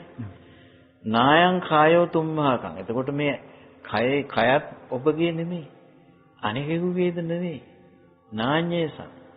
දැන් අපි හිතාගෙනව මගේ කියලා. සමහරලාට අනෙකෙකුගේ කයත් මගේ කියලා හිතා ගන්න අවස්ථා තියෙනවා ලෝකේ. නමුත් මේක කාටවත් අයිති එකක් නෙමෙයි. පුරාණ විදම් බික්කවේ කම්මා. පුරාණ කර්මයයි. පුරාණ කර්මය කියලා කිව්වේ මොකද්ද? අபிසංකතං අபிසංචේතිත. වේදිතං දට්ඨබ්බ. මේ පුරාණ කර්මය කියලා කිව්වේ අපි චේතනාමය වශයෙන් අபிසංස්කරණය කළ. චේතනාමය වශයෙන් අபிසංස්කරණය කළ. විඳෝපං කියලා හම්බෙච්ච අවයව සෙට් එක මේ. ඇහැකන නැහැ දිවකය මන කියන මේ මාංශමය දේවල්. මනස මාංශන නෙමෙයි. නමුත් අනිත් ටික අපිට හිතෙන්නේ දැන් අපි මේ ජීවිතයේදී මේක මේ දැන් මාංශමය කයක් ලබනකොට ඇස අන්ධ වෙලා උපන්නන දුක තමයි ඉතින්. නමුත් නැවත නැවතත් සසර අපි ඇස ලබනවා කියන්නේ දුකේ සමුදයයි. දැන් ඔතන තමයි අවිද්‍යාව කියලා කියන්නේ. දැන් මේ අවිජ්ජාවට යෙදෙනවයි කියලා කියන්නේ අපි මේවා නැවත නැවත පුනක් ගබ්බමු පේති මන්දු. දැන් ඔබ වහන්සේ කිව්වා වගේ ඇස දුක හැටියට දකිනවා කියන එකම තුල ගැබ් වෙලා තින්නේ ඇස තනියම ඔබ වහන්සේ මීට පෙරකුව ඇසට තනියම හට ගැනීමක් වෙන එකට රූපයක් අවශ්‍යයි. එතකොට ස්වාමීන් වහන්සේ මේක දුක හැටියට දකිනකොට මේක නාම රූපයක් මේ ඇස පටිච්ච සමුප්පන්නයි සංකතයි කියලා දැකපු හැටියම එතකොට ස්වාමීන් වහන්සේ ඇසේ අනිත්‍ය ඒක හටගත්තොත් හටගන්නේම දුකක් කියලා ඔබ වහන්සේ මේ එතකොට ස්වාමීන් වහන්සේ එසේ ඇස හට ගැනීම එහෙනම් මේ පටිච්ච සමුප්පාද එහෙම නැත්නම් නාම රූප ක්‍රියාවලිය නොදැකීම තුල නේද මේ ඇස හටගන්නේ. එහෙනම් ඒ අවිද්‍යාව තුල ඇස ගන්නා ඇස තුල පවතින්නේම දුකක් නේ ස්වාමීන් වහන්සේ නේද? ඔව් පටිච්ච සමුප්පන්න නම් දුකක්ම තමයි. ඒ කියන්නේ අවිද්‍යාව මුල් කරගෙන නම් එන්නේ. පැහැදිලි ස්වාමීන් වහන්සේ. මොකද නිවන් මාර්ගටත් අදාළ පටිච්ච සමුප්පාද ක්‍රියාවලියක් තියෙනවා ඒක වෙනමයි. නමුත් අර මම මේ අවිද්‍යාව මූලික කරගෙන වෙනවනම් ඔව් ආය නෑ දුකක්ම මම තමයි සකස් වෙන්නේ. ඒ කියන්නේ අවිද්‍යාව තුල කරන කිසිදු ඒ කියන්නේ සම්මා දිට්ඨියටපත් නොවි සත්‍යයේ පුද්ගලයේ රූපයක් දැක්කොත් ඒ ඇහත් හටගත්තා රූපයක් හටගත්තා විඥානයක් හටගත්තා දුකත් හටගත්තා නේද ස්වාමීන් වහන්සේ? එහෙම නේද? ඔව්.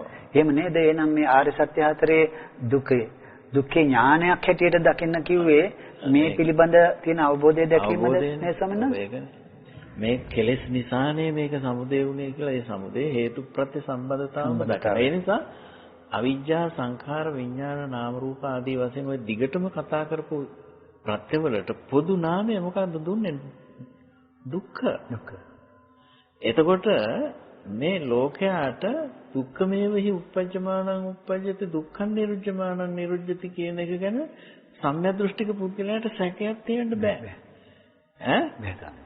දුකමයි හටගන්නේ දුකමයි නිරුද්ධ වන්නේ කියන එක පිළිබඳව දැන් අපි බොහෝ වෙලාවට බය වෙනවානේ ආත්මයක් නැති වෙනවයි කියලා. ඔය නැති වෙන්න ආත්මයක්ද මෙතන තියෙන්නේ? ආත්මයක් නැති වෙන්න බෑ උච්ඡේදයක් වෙන්න නම් තියෙන්නේ නැති දේවල් තියෙනවයි කියලා හිතාගෙන නැති වෙනවයි කියලා බය වෙනවා. මෙතන තියෙන දුකෙහි නිරෝධය පමණයි. ඔකමයි අපි තේරුම් ගන්න මේ පටිච්චසමුප්පාද ධර්මතාව තේරුම් නොගැනීමයි මෙතන තියෙන ලොකු ගැටලුව. දුකේ සමුදය නොදක්කනට දුක සමුදය වෙනවා. සමුදය ආර්ය සත්‍යයත් එතනදිම පැහැදිලි වෙනවනේ. ඒකනේ මොකද දැන් ඔතන ඕකට කතා කරනකොට තමයි අන්න අර මේ කච්චායන ගොත්ත සූත්‍රයේ තියෙන වටිනාකම පැහැදිලි කරන්නේ. ද්වේනිසතෝ කෝ අයං කච්චාන ලෝකෝ යේබුයේන අතිතංචේව නතිතංච මේ හිතෙන් මවාගත නාම රූප ලෝකයට රැවටිලා ඒව ඇත්තයි කියලා හිතාගත්ත අයට තියෙන ඇති බවක් නැති බවක් ගැන තමයි ලෝකයා හිතන්නේ. නාම රූප ලෝකයකටයි මේ කියන්නේ කියලා ඒගොල්ලෝ දන්නේ නැහැ. ඔතනයි තියෙන්නේ. නාම රූප සලආයතනික අත්දැකීම් ලෝකයටයි මම ඇත නැත කියලා කියන්නේ. දැන් තියෙනකොට තියෙනවයි කියනවා දැන් පේන්නේ නැති වුණාම නෑයි කියනවා. ඔතන නිශ්චිත අර්ථයකින් ගන්න කිසිම ඇති බවක්වත් නැති බවක් නෙමෙයි තියෙන්නේ. සමුදය දක්නා කලිමස්ෙන් සති ඉදන් හෝති. මේ ඇස වුණ සමුදය වෙන්නේ චක්කොංච පටිච්ච රූපේච. පටිච්ච කියලා කිව්වේ රූපේ ප්‍රත්‍ය කරගෙන චක්ක සමුදය වෙන්න ඕනේ. සමනසේ පටිච්ච කියලා කියන්නේ ප්‍රත්‍ය කොටගෙන කියන්නේ. ප්‍රත්‍ය කරගෙන ඔය කැමැත්තට බැඳිලා එහෙම නෙමෙයි. මම ඉතින් ඔය වෙනව කියන්න කැමති නැහැ. නමුත් ඒක කියවනවා හරි.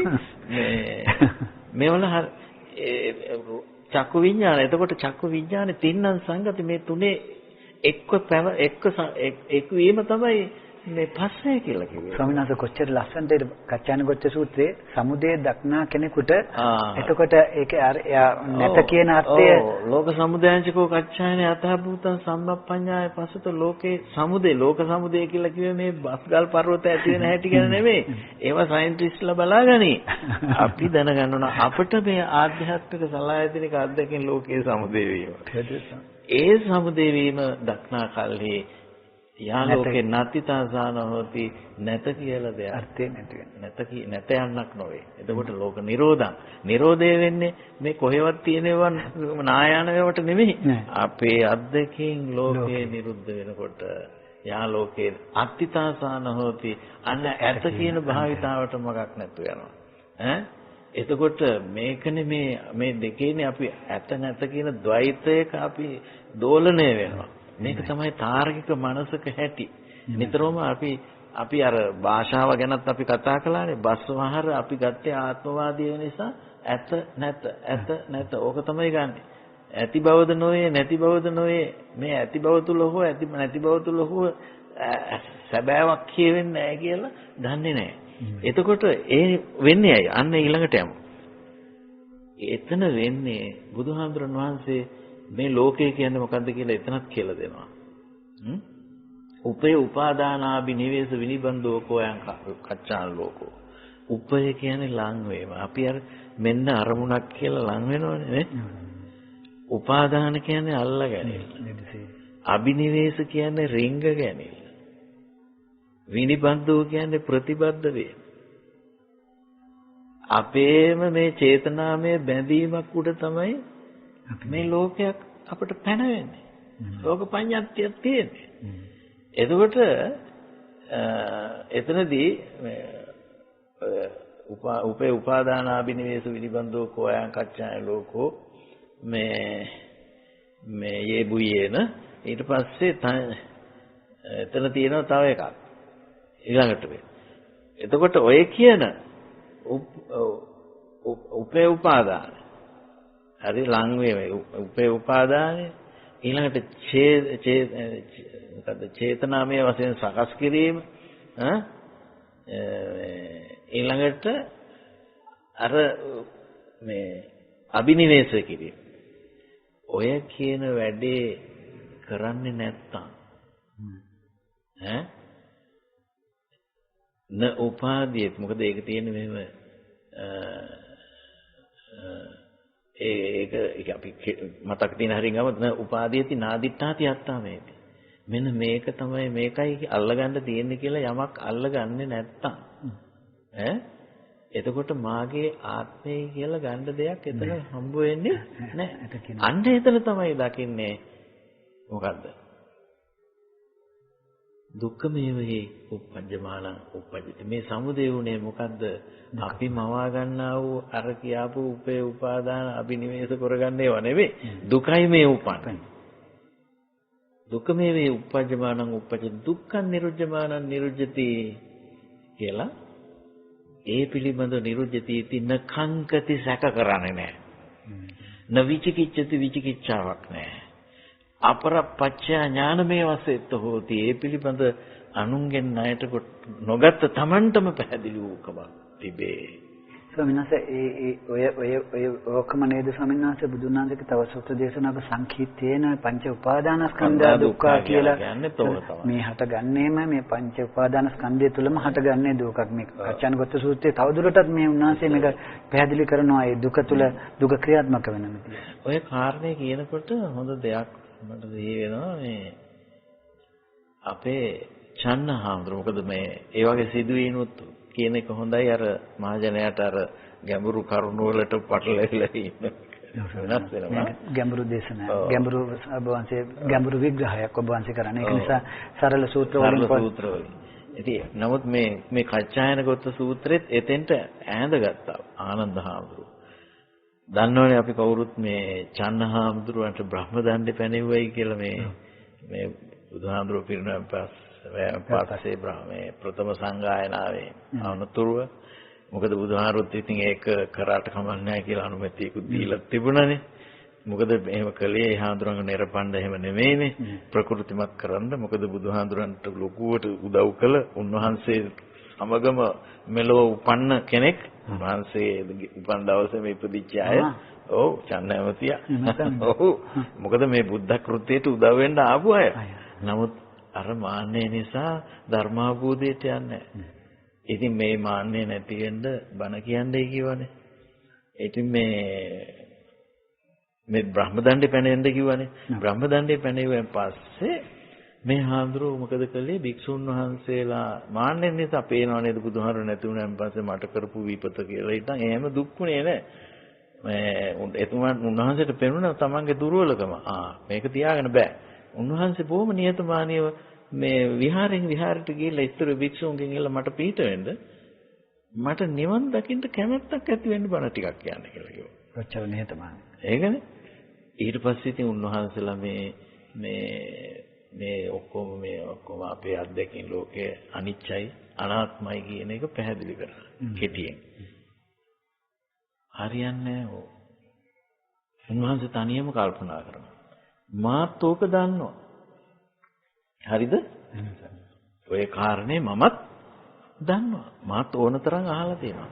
ඕක ඇහැව්වයි කියලා මට මේ සබ්බ සංඛාර සමතයකට මේ සියලු උපදීන් මේ අතහැරීමකට නිවනකට මගේ සිත වැදගන්නේ මට ඕක එතකොට හිතෙන්නේ මේ ඔය විදිහට මේ ඔක්කොම අනත්තා කියලා කිව්වට එතකොට මාගේ ආත්මයට මොකද වෙන්නේ? එතකොට පච්චුදාවත්තති මානසං මට දැන් මතකෙට එන්නේ නැහැ මේ මගේ ආත්මයට මොකද වෙන්නේ කියලා උන්වහන්සේට හිතුණා. උන්වහන්සේ ඊළඟට හිතනවා ධර්මය අවබෝධ වෙච්ච කෙනාට නම් එහෙම වෙන්න බෑ. එහෙනම් මේක මෙතන තියෙනවා ගැටලුවක්. එහෙනම් මම යන්න ඕන කාගාවට. දැන් ඉන්නේ මට කල්යාණ මිත්‍රයා ආනන්ද හාමුදුරුවෝ තමයි. උන්වහන්සේ හොයාගෙන යනවා. උන්වහන්සේ හොයාගෙන ගියන් පස්සේ ඔන්න බුදුරජාණන් ආනන්ද හාමුදුරුවෝ ඉදිරිපත් කළා. මම ගියා ඉස්තර භික්ෂුන් වහන්සේලාගේ මේවා ගැන ඇහුවා. ඒ හැම තැනකදී මට මෙන්න මෙහෙමයි උත්තරයක් දුන්නා. නමුත් මේ උත්තරෙන් හරියන්නේ නැහැ. මගේ හිත නිවනට වැදගන්නේ නැහැ. නිවනෙහි පිහිටන්නේ නොපක්ඛන්දති නොපසීද නිවනෙහි පැහැදීමක් ඇති වෙන්නේ නැහැ. මට පෙරලා මගේ හිත වැටෙන්නේ අනේ මගේ ආත්මයට මොකද වෙන්නේ කියලායි. එහෙම වෙන්න බෑනේ ස්වාමීනි මේ ධර්මයේ තේරෙනවා නම්. ඒ නිසා මට ධර්මයේ තේරෙන්න නිවන දකින්න හිතෙන්න බණ ටිකක් කියන්න. ඊට පස්සේ ආනන්ද හාමුදුරුවෝ ස්තුතිය ඉස්සලා මේ උත්තේජනයක් කරනවා. ඔබ දැන් ආපත්‍ය ඔබේ වරද ඔබ දැන් ආරෝචනය කරලා තියෙනවා. ඔබ දැන් සුදුසුයි ධර්ම අවබෝධයට. එතකොට ඒ වචන ටික කිව්වහම ගමන්ම උන්වහන්සේට හරි ප්‍රීති ප්‍රමෝදයක් ඇති වුණා. මට දැන් තේරුම් ගන්න පුළුවන් කියලා ආනන්ද හාමුදුරුවෝ කියනවා. ඊට පස්සේ තමයි මම එහෙනම් ඔබට කියලා දෙන්නම් කියලා මේ කච්චායනගත සූත්‍රයෙන්ම ආයෙත් ඔය කියාපු ටික මතක් කළා. ඕකේ කෙලවර දිනනවා මේ ඒ සූත්‍රයේ ඒ විස්තර කළා මෙන්න මේ එත්තාවතාකෝ සම්මාදිට්ඨිය කොට මේ තුමනකින් සම්මාදිට්ඨිය වේ. සම්මාදිට්ඨිය විස්තර කරන්නේ. ඔය ද්වේ නිශ්චිතව යන්නේ නැතිව සමුදය නිරෝධය දෙකටම නොඇටි. ඒ කියන්නේ සබ්බං අත්ථීතියං ඒකවන්තෝ. සියල්ල ඇත යනු ඒකාන්තයක් මේ ලෝකේ. සබ්බං නත්ථීතියං ဒ ුතියවන්තෝ. සියල්ල නැත්තේ යනු දෙවෙනිට. ඒතීතේ උභවන්තේ අනුපගම මජ්ජේන තථාගතෝ ධම්මං දේසි. මේ පුහුදුන් මනසට අයත් වූ මේ දෙපැත්තට වැටි නෙමෙයි බුදුහාඳුරු ධර්ම දේශනා කරන්නේ. ඒන් අත්මිති. එතකොට ආන් එහෙම දහමක් වූ මේ කච්චායනගත සූත්‍රය දේශනා කළාම දේශනා කරපුවාම එතන ඉඳන් යනවා අර අවිජ්ජා සංඛාර විඥාන නාම රූප ඔක්කොමත් කියලා දෙනවා. උන්වහන්සේ අන්තිමට සන්තෝෂය පළ කරන්නේ මොකක් කියලාද? මේ මට දැන් පැහැදිලිවම තේරුණා. මම ධර්මය අවබෝධ කරගත්තා. ධම්මෝ අபிසමේතෝ. යම්කිසි භික්ෂුවක් සමාන සබ්‍රහ්මචාරීන් වහන්සේලාට අනුකම්පා කරනවා නම් මෙන්න මේ ආනන්ද හාමුදුරුවෝ මට අනුකම්පා කළා වගේ තමයි අනුකම්පා කරන්නේ. උන්වහන්සේ සෝතාපට්ටි ඵලයට පැත්තා. ධම්මෝ අபிසමේතෝ කියන වචනේ පාවිච්චි කළේ ඒකයි. අන්න දෙතන ඉඳන් හරි. මේ මූලික අවබෝධයට අවට පස්සේ ගැටලුවක් නැහැ කියන එකයි එතනින් පැහැදිලි වෙන්නේ. දැන් එතකොට මම ඔක ඔය සමහර කෙනෙක් මේ සක්කාය දිට්ඨිය ඈතටම දාන හින්දාත් මම තව දෙයක් කියන්නම්. මේ සක්කාය දිට්ඨිය ගෙනියනවානේ මේ අවිද්‍යාව දක්වාම සක්කාය දිට්ඨි මට්ටම ඉවර වෙනවා. නමුත් සක්කාය සමුදය වෙන එක බය වෙන්න එපා. මොකද ඒ නිසා ඒකට තමයි සීක ප්‍රතිපදාවක් තියෙන්නේ. සමුදය වෙන එක නිරුද්ධ කරගන්න. ඒ කියන්නේ ධම්මානුධම්ම ප්‍රතිපදාව ප්‍රතිපදා කියලා කියන්නේ ඒකනේ. ඔතන තියෙනවා මේ අපේ බුදුහාඳුරුවෝගේ ස්වභාවයක්. අපේ සූත්‍රයක් අපට හම්බ වෙනවා අංගුත්තර නිකායේ පංචක නිපාතේ. ඒකට කියන්නේ කාමේසු පලාලිත සූත්‍රය කියලා. ඒ කාමේසු පලාලිත සූත්‍රයේදී අපට හම්බ වෙනවා බුදුහාඳුරුවෝ මම කෙනෙක් රකින්නේ කොහොමද කියලා. යම්කිසි කෙනෙක් කුසලයේ හඳුනගෙන කුසලයේ උදෙසා මේ කළ යුතු කාර්ය කරලා නැත්තම් මම එයාව පිටිපස්සෙන් ඉඳගෙන රකින්නවා කියලා කිව්වා. ඒක කොයි වගේද කියනවනම් පොඩි ළමයෙක්, පුංචි බබෙක් මේ දනගාන එක්කෙනෙක් පිටිපස්සෙන් ඉඳගෙන අම්මා කෙනෙක් නිතරම කිරිමමක් හෝ මවක් හෝ ඒ දරුවා රකින්නේ යම්සේද. අනතුරකට ලං නොවන විදිහට එයාගේ නුවණ වැඩෙනකන් මම අම්මා පිටිපස්සෙන් ඉඳන් රකින්නවනේ. දැන් එයා අනතුර දන්නවා. ඒ නිසා ප්‍රමාදයට සුදුසු නැහැ කියන තැනකට එනවා යම් දවසක. අන්න ඒ වගේ මාගේ ශාසනයේ යම් භික්ෂුවක් සද්ධා, හිරි, ඔත්තප්ප, විරිය, පඤ්ඤා කියන මේ ඔකට කියන සීක ධර්ම. ඔය පහට කියන්නේ සීක ධර්ම කියලා. පඤ්ඤා කියනකොට තියෙනවා අපි මෙතෙක් කතා කරපු ඒ ඔක්කොම පඤ්ඤාවේ තමයි ඇතුළත් වෙලා තියෙන්නේ.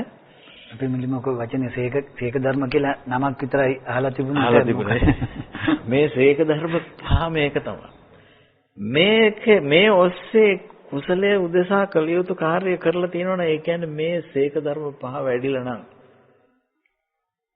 ස්ථාවර වෙලා නම් වැඩිලා කියන්නේ රහතන් වහන්සේට වගේ වැඩිලා නම් කියන එක නෙවෙයි ස්ථාවර වෙලා නම් මං එතන ඉඳන් දැනගන්නවා අත්තගුත්තෝ දානි භික්ඛු නාලම් ප්‍රමාදය මේ භික්ෂුව ප්‍රමාදයට දැන් සුදුසු නෑ එයා ප්‍රමාද වෙන්නේ නෑ දැන් එයාට නිදහසේ යන්න පුළුවන් මං ඕනේ නිරීක්ෂණය අතහරිනවා බුදුහාමුදුරුවෝ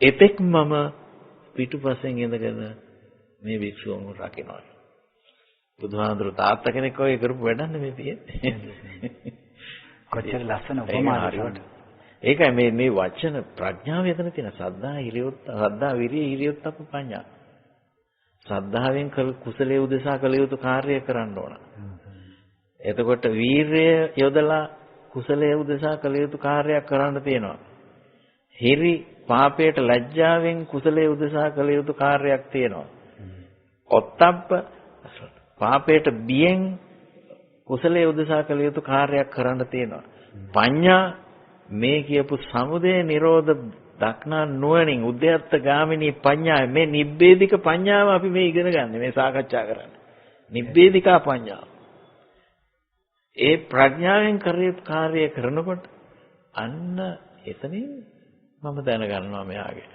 පිටිපස්සේ ඉඳන් රකින්න දැන් උවමනා නැහැ අත්ත ගුත්තෝ දානි බික්ඛු නාලම් පමාදාය ඒ නිසා මම හිතනවා අපේ රටේ භික්ෂු අධ්‍යාපනයක් සකස් කරනවා නම් මෙන්න මේවා ඉස්සරහට අරගෙන සකස් වෙන්න ඕන. මූලික ඔබ වහන්සේ කියවාගේ හරි වැදගත් අවසාන වචන කිපේ උද්‍යත්ත ගාමිනී ප්‍රතිපදා. උදය වැය. එතකොට ස්වාමීන් වහන්සේ දැන් සමාජගත වෙලා මිනිස් පුද්ගලයෝ අපි වගේ අය මේ ආශාද ආදීනව නිස්සරණය කරන්න හදනවා. උදේ වැය දකින්න නැතුව. එතකොට උදේවැය දකින්නවා කියන්නේ මේ ඔබ වහන්සේ කියන මේ කියන නාම රූප ධර්මයන් ප්‍රත්‍යක්ෂයෙන් අවබෝධ වීම. එහෙනම් උදේවැය නොදක කොහොමද ස්වාමීන් වහන්සේ ආස්වාදයේ ආදීනවෙත් නිස්සරණය කරන්නේ? ඔව්. දැන් ඔතන තියෙනවා මෙහෙම දෙයක්. ඔය අස්සාද ආදීන නිස්සරණ කියන තුනම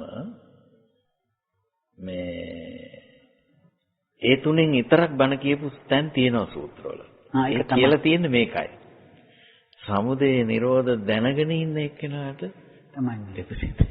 නැත්තම් අර පහම වුණා. ඒ නිසා මම සඳහන් කරන්න අපිට තියෙනවා අපි දැන් වේදනා සංයුත්තය වගේ තැන් ගත්තාම බොහෝ තැන්වල ගත්තා. ස්කන්ධ ගත්තත් නිතරම මේ පහම මතක් කරනවා. මොකද අවිද්‍යාවට සම්බන්ධයි මේ පහම නැතිකම. ඒ කියන්නේ සමුදය නිරෝධ අස්සාද ආදීනව නිර්හරණ දන්නේ නැතිකම තමයි අවිද්‍යාව කියලා කියන්නේ. මෝහය කියලා කියන්නේ. දැන් ඔය වේදනා සංයුත්තේ එක සූත්‍රයක තියෙනවා මේ සාමාන්‍ය පුහුදුම් පුද්ගලයා දුක් වේදනාවක් ඇති වුණාන් පස්සේ දන්නේ නැහැලු මේ ඒකේ මිදීමක් නේද? මිදීමක් දන්නේ නැහැ. පංචකාම ගුණයට අයත් දෙයකින් තමයි එයා ඒ සතුටක් මොකක් හරි ඒ දුක මගහරවා ගැනීමක් පියවා ගැනීම බලාපොරොත්තු වෙන්නේ. දුක්ඛාය වේදනාය නිස්සරණ. එයා ඒක දන්නේ නැහැ. අඤ්ඤත්‍ර කාමසුඛා. කාමසුඛයෙන් අන්‍යතර දුක් වේදනාවේ නිස්සරණයක් පුහුදුම් පුද්ගලයා දන්නේ නැහැ. නමුත් සුතව ආර්ය ශාවකෝ පජානාති දුක්ඛාය වේදනාය නිස්සරණ අඤ්ඤත්‍ර කාමසුඛා. සුතවත් ආර්ය ශ්‍රාවකයා ඒක දන්නවා. එතකොට ඊළඟට ආවා තව දෙයක් මේ සුතවත් ආර්ය ශ්‍රාවකයා කියලා දන්නවා කියලා මේ ඔතනදී මේ ඔතන තියෙනවා මෙහෙම දෙයක් මේ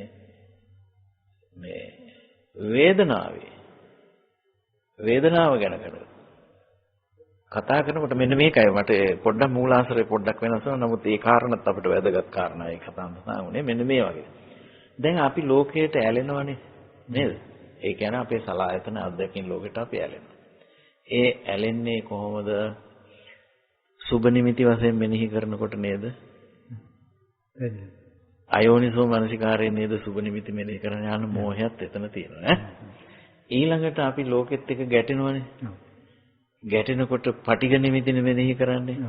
අයෝනිසෝ මනසිකාරයෙන් නේද මෙනෙහි කරන්නේ. හරි. එතකොට සුබ නිමිති මෙනෙහි කරනකොට සුඛ වේදනාව ලෝහ බඳිනවා. පටිඝ නිමිති මෙනෙහි කරනකොට දුක්ඛ වේදනාව තමයි ආන්නේ. අදුක්ඛම සුඛ වේදනාව කියනකොට කියන්නේ මොකද්ද? ඔන්න ඔතෙන්ට යන්න. ඔතන තමයි මෝහෙත් එක්ක සම්බන්ධය. දැන් පටිඝ නිමිතිත් නෑ දැන්.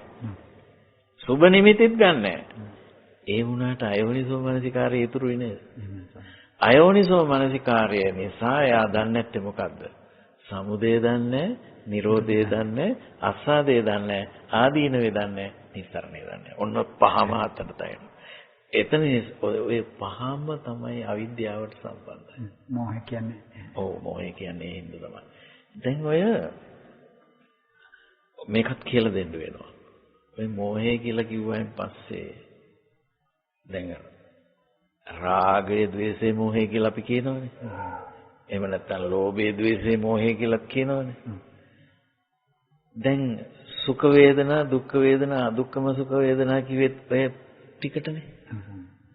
දැන් අපි මෙහෙම ගමු. දැන් මේ ඔය ලෝභය එහෙම නැත්නම් සුඛ වේදනාවේ ඇලෙනකක වරද වශයෙන් බලගතුද නැත්ද? බලගතිනේ. සුඛ වේදනාව ඇලීම. දැන් ඔකට තියෙන වචන දෙකක්. මහා සාවද්‍ය, අල්ප සාවද්‍ය. අල්ප සාවද්‍ය. වරද වශයෙන් බලගතුයි මහා සාවද්‍ය කියන එක. අල්ප සාවද්‍ය කියන්නේ වරද වශයෙන් බලගතු නැහැ. මේකත් මම හිතනවා අපේ සමාජයේ දැනගන්න ඕන කරන එක. මේ ලෝභය, රාගය වරද වශයෙන් බලගතුද? ඒ කියන්නේ මහා සාවද්‍යයක්ද අල්ප සාවද්‍යයක්ද කියලා අහුවොත් මොකද කියන්නේ? අල්ප සාවද්‍යයක් කියලා. අල්ප සාවද්‍ය. හැබැයි කිප්ප විරාගී නෙමෙයි. මේක මේ වහා අයින් කරන්න පුළුවන් එකක් නෙමෙයි. දන්ධ විරාගී. පැකිලෙමින් තමයි මේක මිදෙන්න උත්සාහ කරන්නේ. ඔය ඉඳ තියෙන්නේ. ඊළඟට අපි යමු මේ ද්වේෂයට. ද්වේෂය මහා සාවද්‍යයේද අල්ප සාවද්‍යයේද කියලා අහුවා. එයත් අල්ප සාවද්‍යය. නෑ. ද්වේෂය මහා සාවද්‍යයයි. මොකද ඔක්කොම සාපරාධී දේවල් සැලසුම් වෙන්නේ ද්වේෂය. හැබැයි අයින් කරන්න ලේසි. ඉක්මනින් ප්‍රහාණය කරගන්න පුළුවන්. ඉක්මනින් ඒක මිදෙන්න පුළුවන්. ඒ නිසා ඒක කිප්ප විරාගී. ඊළඟට අපි ගමු මෝහය. මෝහය ගැන කියනකොට කිව්වේ මහා සාවද්‍යයි කියලා. දන්ධ විරාගී කියලා. මේක අංගුත්තර නිකායේ තික නිපාතේ තියෙනවා. ඕන කෙනෙකුට හොයලා බලන්න පුළුවන්. මහා සාවද්‍යයි වර්ධ වශයෙන් බලගත්තුයි. දන්ධ විරාගී. මිදෙන්න අමාරුයි. සම්නසේ රාගයටත් ද්වේෂයටත් මෝහය හේතු වෙලා තියෙන නිසා ඒක මහා සාවද්‍යයි. මහා සාවද්‍යය දන්ධ විරාගී. ඒ නිසා බලගතුම අකුසලයේ මේ තුනෙන් මෝහය. මෝහය කියන්නේ ස්වාමීන් වහන්සේ අවිද්‍යාව නේද? ඔව්. අවිජ්ජාහයම් මහා මෝහෝ කියලා එහෙම සුත්ත නිපාතේ තියෙන වාක්‍යයක් සූත්‍රයක. මේ මහා මෝහය කියන්නේ මේ අවිද්‍යාවට තමයි කියලා. එතකොට මේ කාරණාවල් දිහා බලනකොට අපි අපේ බෞද්ධ ජීවිතයේ මුලම අපි දැනගන්න ඕන. ඒ නිසා මට මතක් වෙනවා මෙතනදී දැන් මේ තව දෙයක්. ඔය මේ සම්මාදිට්ඨි සූත්‍රය කියලා සූත්‍රයක් තියෙනවානේ. සාරිපුත්‍ර මහ රහතන් වහන්සේ මේක වදාළේ. ඒකේ පළවෙනිම කාරණාව. ලෝභය, ද්වේෂය, මෝහය කුසල මූලයයි. අලෝභය, අද්වේෂය, අමෝහය මොකද මේ ලෝභය, ද්වේෂය, මෝහය අකුසල මූලයයි. අලෝභය, අද්වේෂය, අමෝහය කුසල මූලයයි කියලා නේ. කුසලංච පජානාති කුසල මූලංච පජානාති. අකුසලංච පජානාති අකුසල මූලංච පජානාති. මේ ටික හරියට දන්නවා නම් ඔය කියපු කුසල මූලයත් අකුසල මූලයත් ඒ සූත්‍රයේ සඳහන් වෙනවා. ඒ තැනත්තා මේ ධර්මයට ආවයි කියලා. ආගතෝ ඊමන් සද්දම්මා. එතකොට මගෙන් මේ ළඟදී එක්තරා කෙනෙක් ඇහැව්වා. ඉතින් ඕක ඉතින් අකුසල් මුල් කියන්නේ ඒ ටික අපිත් දන්නවනේ කියලා. මේක කුසල් මුල් කියන්නේ ඉතින් අපිත් දන්නවනේ ඉතින් ඔය ඕනතරම් පොත්වල තියෙන්නේ කියලා. එතකොට තමයි ඒකේ තරම් සරල සිද්ධියක් නෙමෙයි. මොකද මේ සද්ධර්මයට ආවය. ආගතෝ ඊමන් සමක්. තින්න විචිකිච්ඡෝ විගත කතං කතෝ කියලා. තත්වලට මේ ශාසනය ආවනම් යම් කෙනෙක් ඒ එන්න ඕන කරන පසුබිමේ තියෙන දැක්ම තමයි අපි කිව්වේ. ඒ නිසා තමයි ඔය සූත්‍රයේ හැම කාරණයකම එක විශේෂයක් දෙන ඔය සම්මාදිට්ඨි සූත්‍රයේ. ඒ තමයි මොකද්ද? සබ්බසෝ රාගානුසයම් පහය. එතකොට රාගානුසය ප්‍රහාණය කරනවා කියලා කියන්නේ අර මේ සුඛ වේදනා පැත්ත ප්‍රහාණය වෙනවා කියන එකනේ. පටිඝානුසයම් පටිවිනෝදෙත්වා. ඒ කියන්නේ අර දුක් වේදනා පැත්ත බැහැර කරනවා කියන එක. ඒ දෙකම අයින් වුණත් දැන් බරපතල තැන තියෙන්නේ සෙන්ටර් එකේ නැද්දේ? මහාසාවද්දේක. එතන තමයි අස්මීති මා මම වෙමි කියන. එතකොට මේ අස්මීති මානානුසයන් සමූහනිත්වා කියලා. මම වෙමි යන මානය අනුසය වශයෙන්ම අයින් කරලා. අන්න එතකොට අවිජ්ජං පහය අවිද්‍යාව දුරු කොට විජ්ජං උප්පාදෙත්වා විද්‍යාව උපදවා දුක්ඛසන්ත කරෝ දිත්තේ ධම්මේ දිදුද. දැන් තේරෙනවනේ මේ හරි ගැඹුරු අරමුණක් සලකගෙනයි ඔය කුසල මූලයන් බුදුහාමුදුරන් වහන්සේ සූත්‍රය දේශනා කරන්නේ. ඉතින් මේවා දිහා අපි ආවට ගියාට බලලා බැරි බව පේනවා. ඉතින් ඒ නිසා අපිට ඒකම අපිට පැහැදිලි වෙනවා මේවා මේ ආකාරයෙන් මේ ධර්මයේ දැනගන්නකොට අපි හැම කෙනෙකුටම කුසල් පිළිවෙතට ආරම්භන්න අපටත් අවකාශ විවෘත කරගන්න පුළුවන් මේ දැක්මත් එක්ක.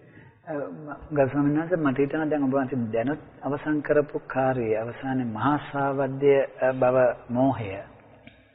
එතන තියෙන්නේ නාම රූප පිළිබඳ නාම රූප කතාව. ඒතර දැන් අද නාම රූප ඔස්සේ තමයි අර මහා සාවද්‍යක කැඩෙන්නේ.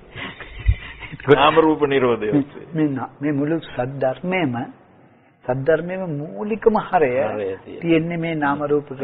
ඒ කියන්නේ අපි සමුදය ගැන කතා කරනවා. අපි නිරෝධය ගැන කතා කරනවා. අපි අනිත්‍ය දුක්ඛ අනාත්මය ගැන කතා කරනවා. පටිච්චසමුප්පාදය මේ සියල්ලම අවසානයේ කැටි වෙලා තියෙන්නේ පටිච්චසමුප්පාද ක්‍රියාවලියේ ප්‍රධානම කොටස තියෙන්නේ මේ නාම රූප ධර්මයේ. එතන තුලයි සත්‍ය අවිද්‍යාවගත වෙන්නේ. ඒක අනවබෝධ නේද ස්වාමීන් වහන්සේ? ඒ නිසා තමයි ඇත්ත වශයෙන්ම ওই මහා නිදාන සූත්‍රය කියන්නේ මේ විඥාණයට නාම රූප සම්බන්ධතාව වැඩි වශයෙන් වල තියෙන සම්බන්ධතාව පැහැදිලි කිරීමම තමයි මේ සූත්‍රයේ ප්‍රධාන වටිනාකම තියෙන්නේ. ප්‍රධාන අරමුණ වෙලා තියෙන්නේ. හරිද? ඒකට එතනදී සඳහන් දැන් එතාවතා පඤ්ඤාවතරන් යදිතන් නාම රූප සහ විඥානයන කියලා කිව්වෙත් ඒ හින්දානේ. ප්‍රඥාවට ගෝචරයි. ප්‍රඥාව කියන්නේ විදර්ශනා මාර්ගයට යම්තාක් දුර විදර්ශනා මාර්ගයේ විහිදේද ඒතාක් යදිතන් මේ නාම රූප විඥාන ක්‍රියාකාරීත්වය ඇතිතාක් දුරට කියලා කිව්වේ ඒ හින්දා. ඒතර බලන්නකො සම්මනාත් දැන් ඔබ වහන්සේ විග්‍රහ කරපු අර සූත්‍රේ නම සම්මාදිට්ඨි සූත්‍රය. ඒක සම්මාදිට්ඨිය කියන්නේ එහෙනම් මේ පිළිබඳ තියෙන අවබෝධයෙන් සම්මනාත් එහෙනම් අපි මොනම ආකාරයට මේ බෞද්ධයා මාර්ගයට ඇතුල් විය යුතු නම් මේ සම්මාදිට්ඨියටපත් විය යුතු නේද ස්වාමීන් ඔව්. ඒක දැන් අපි මේ සාකච්ඡාවට පිවිසුනේ මහා චත්තාරීසක සූත්‍රයෙන් නේද? අපි ඒක ගැන හිතලා බලපුවම ඔබට ඕනොදටම තව පැහැදිලි වෙනවා. එහි සඳහන් වෙනවා මෙන්න මෙහෙම දෙයක්. දැන් ප්‍රධාන වශයෙන්ම සාකච්ඡානේ කතංච බික්කවේ සම්මා දිට්ඨි පුබ්බංගමාව. මහණෙනි මේ සම්මා දිට්ඨිය පූර්වංගමයේ වන්නේ පෙරටුව ගමන් කරන ධර්මයේ වන්නේ කෙසේද? ඒක සූත්‍රයේ සඳහන් වෙනවා මෙන්න මෙහෙම. සම්මා දිට්ඨිය තියෙනකොට තමයි මිච්ඡා දිට්ඨියයි සම්මා දිට්ඨියයි දැනගන්නෙත් කියලා ඒ සූත්‍රයේ කියනවා. සම්මා දිට්ඨිය තියෙන කෙනා තමයි මිච්ඡා වචනය මේ මිච්ඡා සංකප්පය මේකයි සම්මා සංකප්පය මේකයි කියලා දැනගන්නේ සම්මා දිට්ඨිය කියලා. මිච්ඡා සංකප්පෝති පජානාති සම්මා සංකප්පෝති පජානාති සාසෝති සම්මා දිට්ඨිය කියලා. හරිද? ඊළඟට වචනය ගත්තොත් මිච්ඡා වාචාති පජානාති සම්මා වාචාති පජානාති සාසෝති සම්මා දිට්ඨිය කියලා කියනවා. මිච්ඡා වචනේ සම්මා වචනේ මේකයි කියලා දැනගන්නේ සම්මා දිට්ඨිය කියලා. ඊළඟට ක්‍රියාවෙන සම්මා මිච්ඡා කම්මන්තේ මේකයි කම්මා කම්මන්තේ මේකයි කියලා දැනගන්නේ සම්මා දිට්ඨිය කියලා කියනවා. හරි? මිච්ඡා ආජීවයෙන් මෙයයි සම්මා ආජීවයෙන් මෙයයි කියලා දැනගන්නේ සම්මා දිට්ඨිය කියලා කිව්වා. එතකොට සම්මා දිට්ඨිය ඔය කරුණු පහටම එල්ල වෙලා. සම්මා දිට්ඨියටත් එල්ල වෙලා සම්මා දිට්ඨියම ඊට පස්සේ සම්මා වාචා කම්ප වාචා කම්මන්ත ආජීව ඔකට. ඔය පහට තියෙන විශේෂත්වයක් ඒ පහේ විතරයි ඔය කතාව ඔය විදිහට එන්නේ ඊට පස්සේ කතා කරන දේ මොකද ඔය පහ ළඟට තියෙන 6 වෙනි අංගය මොකද ආර්ය අෂ්ටාංගික මාර්ගයේ සම්මා ආජීව ළඟට වායාමනේ. ඔන්න එතන කතා කරනකොට මෙන්න මෙහෙමයි තියෙන්නේ. සතු මිච්ඡා දිට්ඨින් පහනාය වායමති. සිහියෙන් යුක්තව මිත්‍යා දෘෂ්ටිය ප්‍රහාණය කරන්න වෑයම් කරනවා. සතෝ සම්මා දිට්ඨින් උපසම්පදාය. සිහියෙන් යුක්තව සම්මා දෘෂ්ටිය උපදවන්න කටයුතු කරනවා. ඔක එනවා අනික් ඔක්කොටම. සතෝ මිච්ඡා සංකප්පං පහනාය වායමති සම්මා සංකප්පං උපසම්පදාය. මිච්ඡා වාචං පහනාය වායමති වායමනේ සතිනේද අපි කතා කරන්නේ. සමා වායම. ඔව්. එතකොට අර පහම මේ පහේම තියෙන මිත්‍යා පක්ෂය බැහැර කරන්නත් සම්‍යක් පක්ෂය මතු කරන්නත් උත්සාහ. ඊළඟට එන අංගය මොකද්ද? සම්මා සතිනේ. සතෝ මිච්ඡා දිට්ඨින් පජහති. ඔන්න එතන ඊළඟට. සතෝ සම්මා දිට්ඨින් උපසම්පද. සතෝ මිච්ඡා සංකප්පං පජහති. සිහිය යුක්ත මිත්‍යා සංකල්පනේ ආකාරය. සිහිය යුක්ත සම්‍යක් සංකල්පනේට එළබවල. සතෝ මිච්ඡා සති වාචං පජහති. ආ විදිහට ඒ පහටම එනවා දැන් එතකොට 5 2 7 වුණා නේද? සත්‍තිමේ ධම්මා සමාධි සපරික්ඛාරා සෞපනිස. ඔන්න සම්මා සමාධියට උපනිශ්‍රේ වෙන්නේ ඔය හතම. සම්මා සමාධියට උපනිශ්‍රේ. ඉතින් ඒ නිසා මට කැමතියි ඔය කියන කාරණාව පැහැදිලි වෙන තව සූත්‍ර දේශනාවක් තියෙනවා මතුවෙච්ච හින්දා අපි ඒක කතා කරමු. දැන් මෙහෙම තියෙනවා අපිට සූත්‍රයක් සංයුතනිකායේ 5 වෙනි කොටසේ මේ ඒ සූත්‍රයට අපි කියනවා සමාධි සූත්‍රය කියලා. අරියං වෝ භික්ඛවේ සම්මා සමාධින් වදාමි. දේශිස්සාමි. දැන් අපි මාර්ගයේ ඈතට යන ඒවා හම්බෙන්න එපා. ආර්ය වූ සම්මා සමාධිය මම දේශනා කරමි කියලා. සෞපනිසං සපරික්කාර. ඔය කියන කාරණාව තමයි. සංසුනාත ඒක හොඳින් අහන්න. කතමචා භික්ඛවේ ආර්යෝ සම්මා සමාධි සෞපනිසෝ සපරික්කාර. සම්මා දිට්ඨි, සම්මා සංකප්පෝ, සම්මා වාචා, සම්මා කම්මන්තෝ, සම්මා ආජීව, සම්මා වායාම, සම්මා සති, සම්මා සති. අන්න සත්‍ය මේ ධම්ම. එතකොට ඉමේහි සත්‍ය ධම්මේහි චිත්තස්ස ඒකග්ගතාව. ඔය කියන අපේම සිත සම්මා දිට්ඨියත් හිත එකඟ වෙන්න ඕන. එතකොට නැත්තම් කොහොමද මේ වැඩේ පටන් ගන්න? අන්න ඒක තමයි සම්මා සමාධිය කියලා. ඉතින් මේ විදිහට අපේ බුදුරජාණන් වහන්සේ ඊටාම ලස්සනට මේ ප්‍රතිපදා මාර්ගයේ කිසිම ගැටලුවක් මේ පටලැවිල්ලක් නැතුව විධිමත් සම්බන්ධතාවකින් අපිට දේශනා කරනවා. මම හිතන ස්වාමීන් වහන්සේ අපි වහන්සේ මූලිකවම ස්පර්ශයෙන් පටන් ගත්තත් අපිට මේ අද දවසේ දේශනා මාලාව මේ සාකච්ඡා මාලාව තුළම ප්‍රමුඛත්වයක් ලබා දුන්න නාම රූප විග්‍රහයට.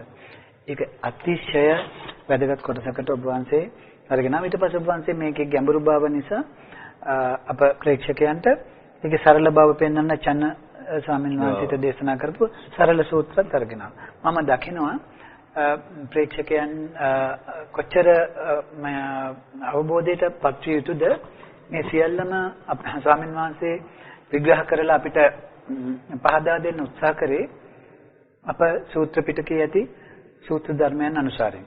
ඒකදී අපි අවබෝධයට පත් යුතු ප්‍රධානම කරුණ වන්නේ සම්මා දිට්ඨියෙන් තොරව මේ කියන ගැඹුරු ධර්මයක් අවබෝධයට නොහැකි බව. ඊළඟට කරුණ වන්නේ සම්මා දිට්ඨිය තුල ප්‍රධානම වශයෙන් වෙන්නේ සම්මා දිට්ඨිය පූර්වාංගම වේ කියන වචනය තුල තියෙන්නේ මෙන්න මේ පටිච්චසමුප්පාද ක්‍රියාවලියේ තියෙන ගැඹුරුම ස්ථානය වන නාම රූප විග්‍රහය. ඒක නිසා ගරු ස්වාමීන් වහන්සේ මම හිතනවා මේ නාම රූප විග්‍රහයට අපි තව යම් කරුණු ඉදිරියේදී ඉදිරිපත් කළ යුතුයි කියලා මම ඔබ වහන්සේගෙන් බැගෑපත් ඉල්ලා සිටිනවා. එවැනි තවත් දිනයකට අපි මේ සම්මාදිට්ඨිය එහෙම නැත්නම් සම්මාදිට්ඨියේ පූර්වාංගම වේ කියන හැම දෙයකම මූලිකත්වයේ වේ කියන පදනම මත අපේ සාකච්ඡා මාලාව ඉදිරියට පවත්වමින් විශේෂයෙන්ම නාම රූප විඥාන නාම රූප කියන මේ අන්‍යෝන්‍ය ප්‍රත්‍ය තුළ අද අපිට අපේ ස්වාමීන් වහන්සේ ඉතා ගැඹුරු වචන කීපයක් කරා අපපටිච්චිත විඥානයක් පිළිබඳ. කොහොමද මේ විඥානයක් පටිච්චිත නොවන ආකාරයට පවත්වා ගන්නේ? නාම රූප නිරෝධයක් ගැන උන්වහන්සේ කතා කරා. නාම රූප නිරෝධ වන්නේ කෙසේද යන්න අපි ඉදිරි පුන්පොදින ඔබලාට විග්‍රහ කර දීමට බලාපොරොත්තු වෙමින් ගරු ස්වාමින් වහන්සේ ඔබ වහන්සේගේ වැඩම කරවීම අපිට විශාල පිනක් වගේම ඔබ වහන්සේටත් විශාල පිනක් මෙවැනි සංගෝණු ධර්ම කරුණු අපිට එලි කළ දීම විශේෂයෙන්ම ස්වාමීන් වහන්සේ යම් කරුණු ඉදිරිපත් වූවත් ඔය කියන ආකාරයට ඔබ වහන්සේ අපිට විග්‍රහ කර දුන්න ආකාරයට ඉදිරිපත් වෙන්නේ නැහැ. නමුත් මේ විග්‍රහය හරියම පැහැදිලිව සියලු දෙනාටම ග්‍රහණය වෙන ආකාරයක් තියෙනවා ස්වාමීන් වහන්සේ. ඔබ වහන්සේට කියන්නේ විවිධ රටවල් වලින් පවා මේ විග්‍රහය පිළිබඳ ඒ ඇත්තන්ගේ සතුට ප්‍රකාශ කරලා තියෙනවා. විශේෂයෙන් ප්‍රඥා නාලිකාවටත් ඔබ වහන්සේටත්. ඒ නිසා ඔබ වහන්සේට නැවතත් දවසක අප සමග එකතු වී මේ උතුම් ධර්ම කරුණු සත්‍යයට ලෝකයට හෙළි කරන මෙන් ඔබ වහන්සේගෙන් ඉල්ලා සිටිමින් සියලු දෙනාටම තෙරුවන් සරණ පතමින් අපි අපගේ අද දින වැඩසටහන අවසන් කරනවා. සියලු දෙනාටම තෙරුවන් සරණයි.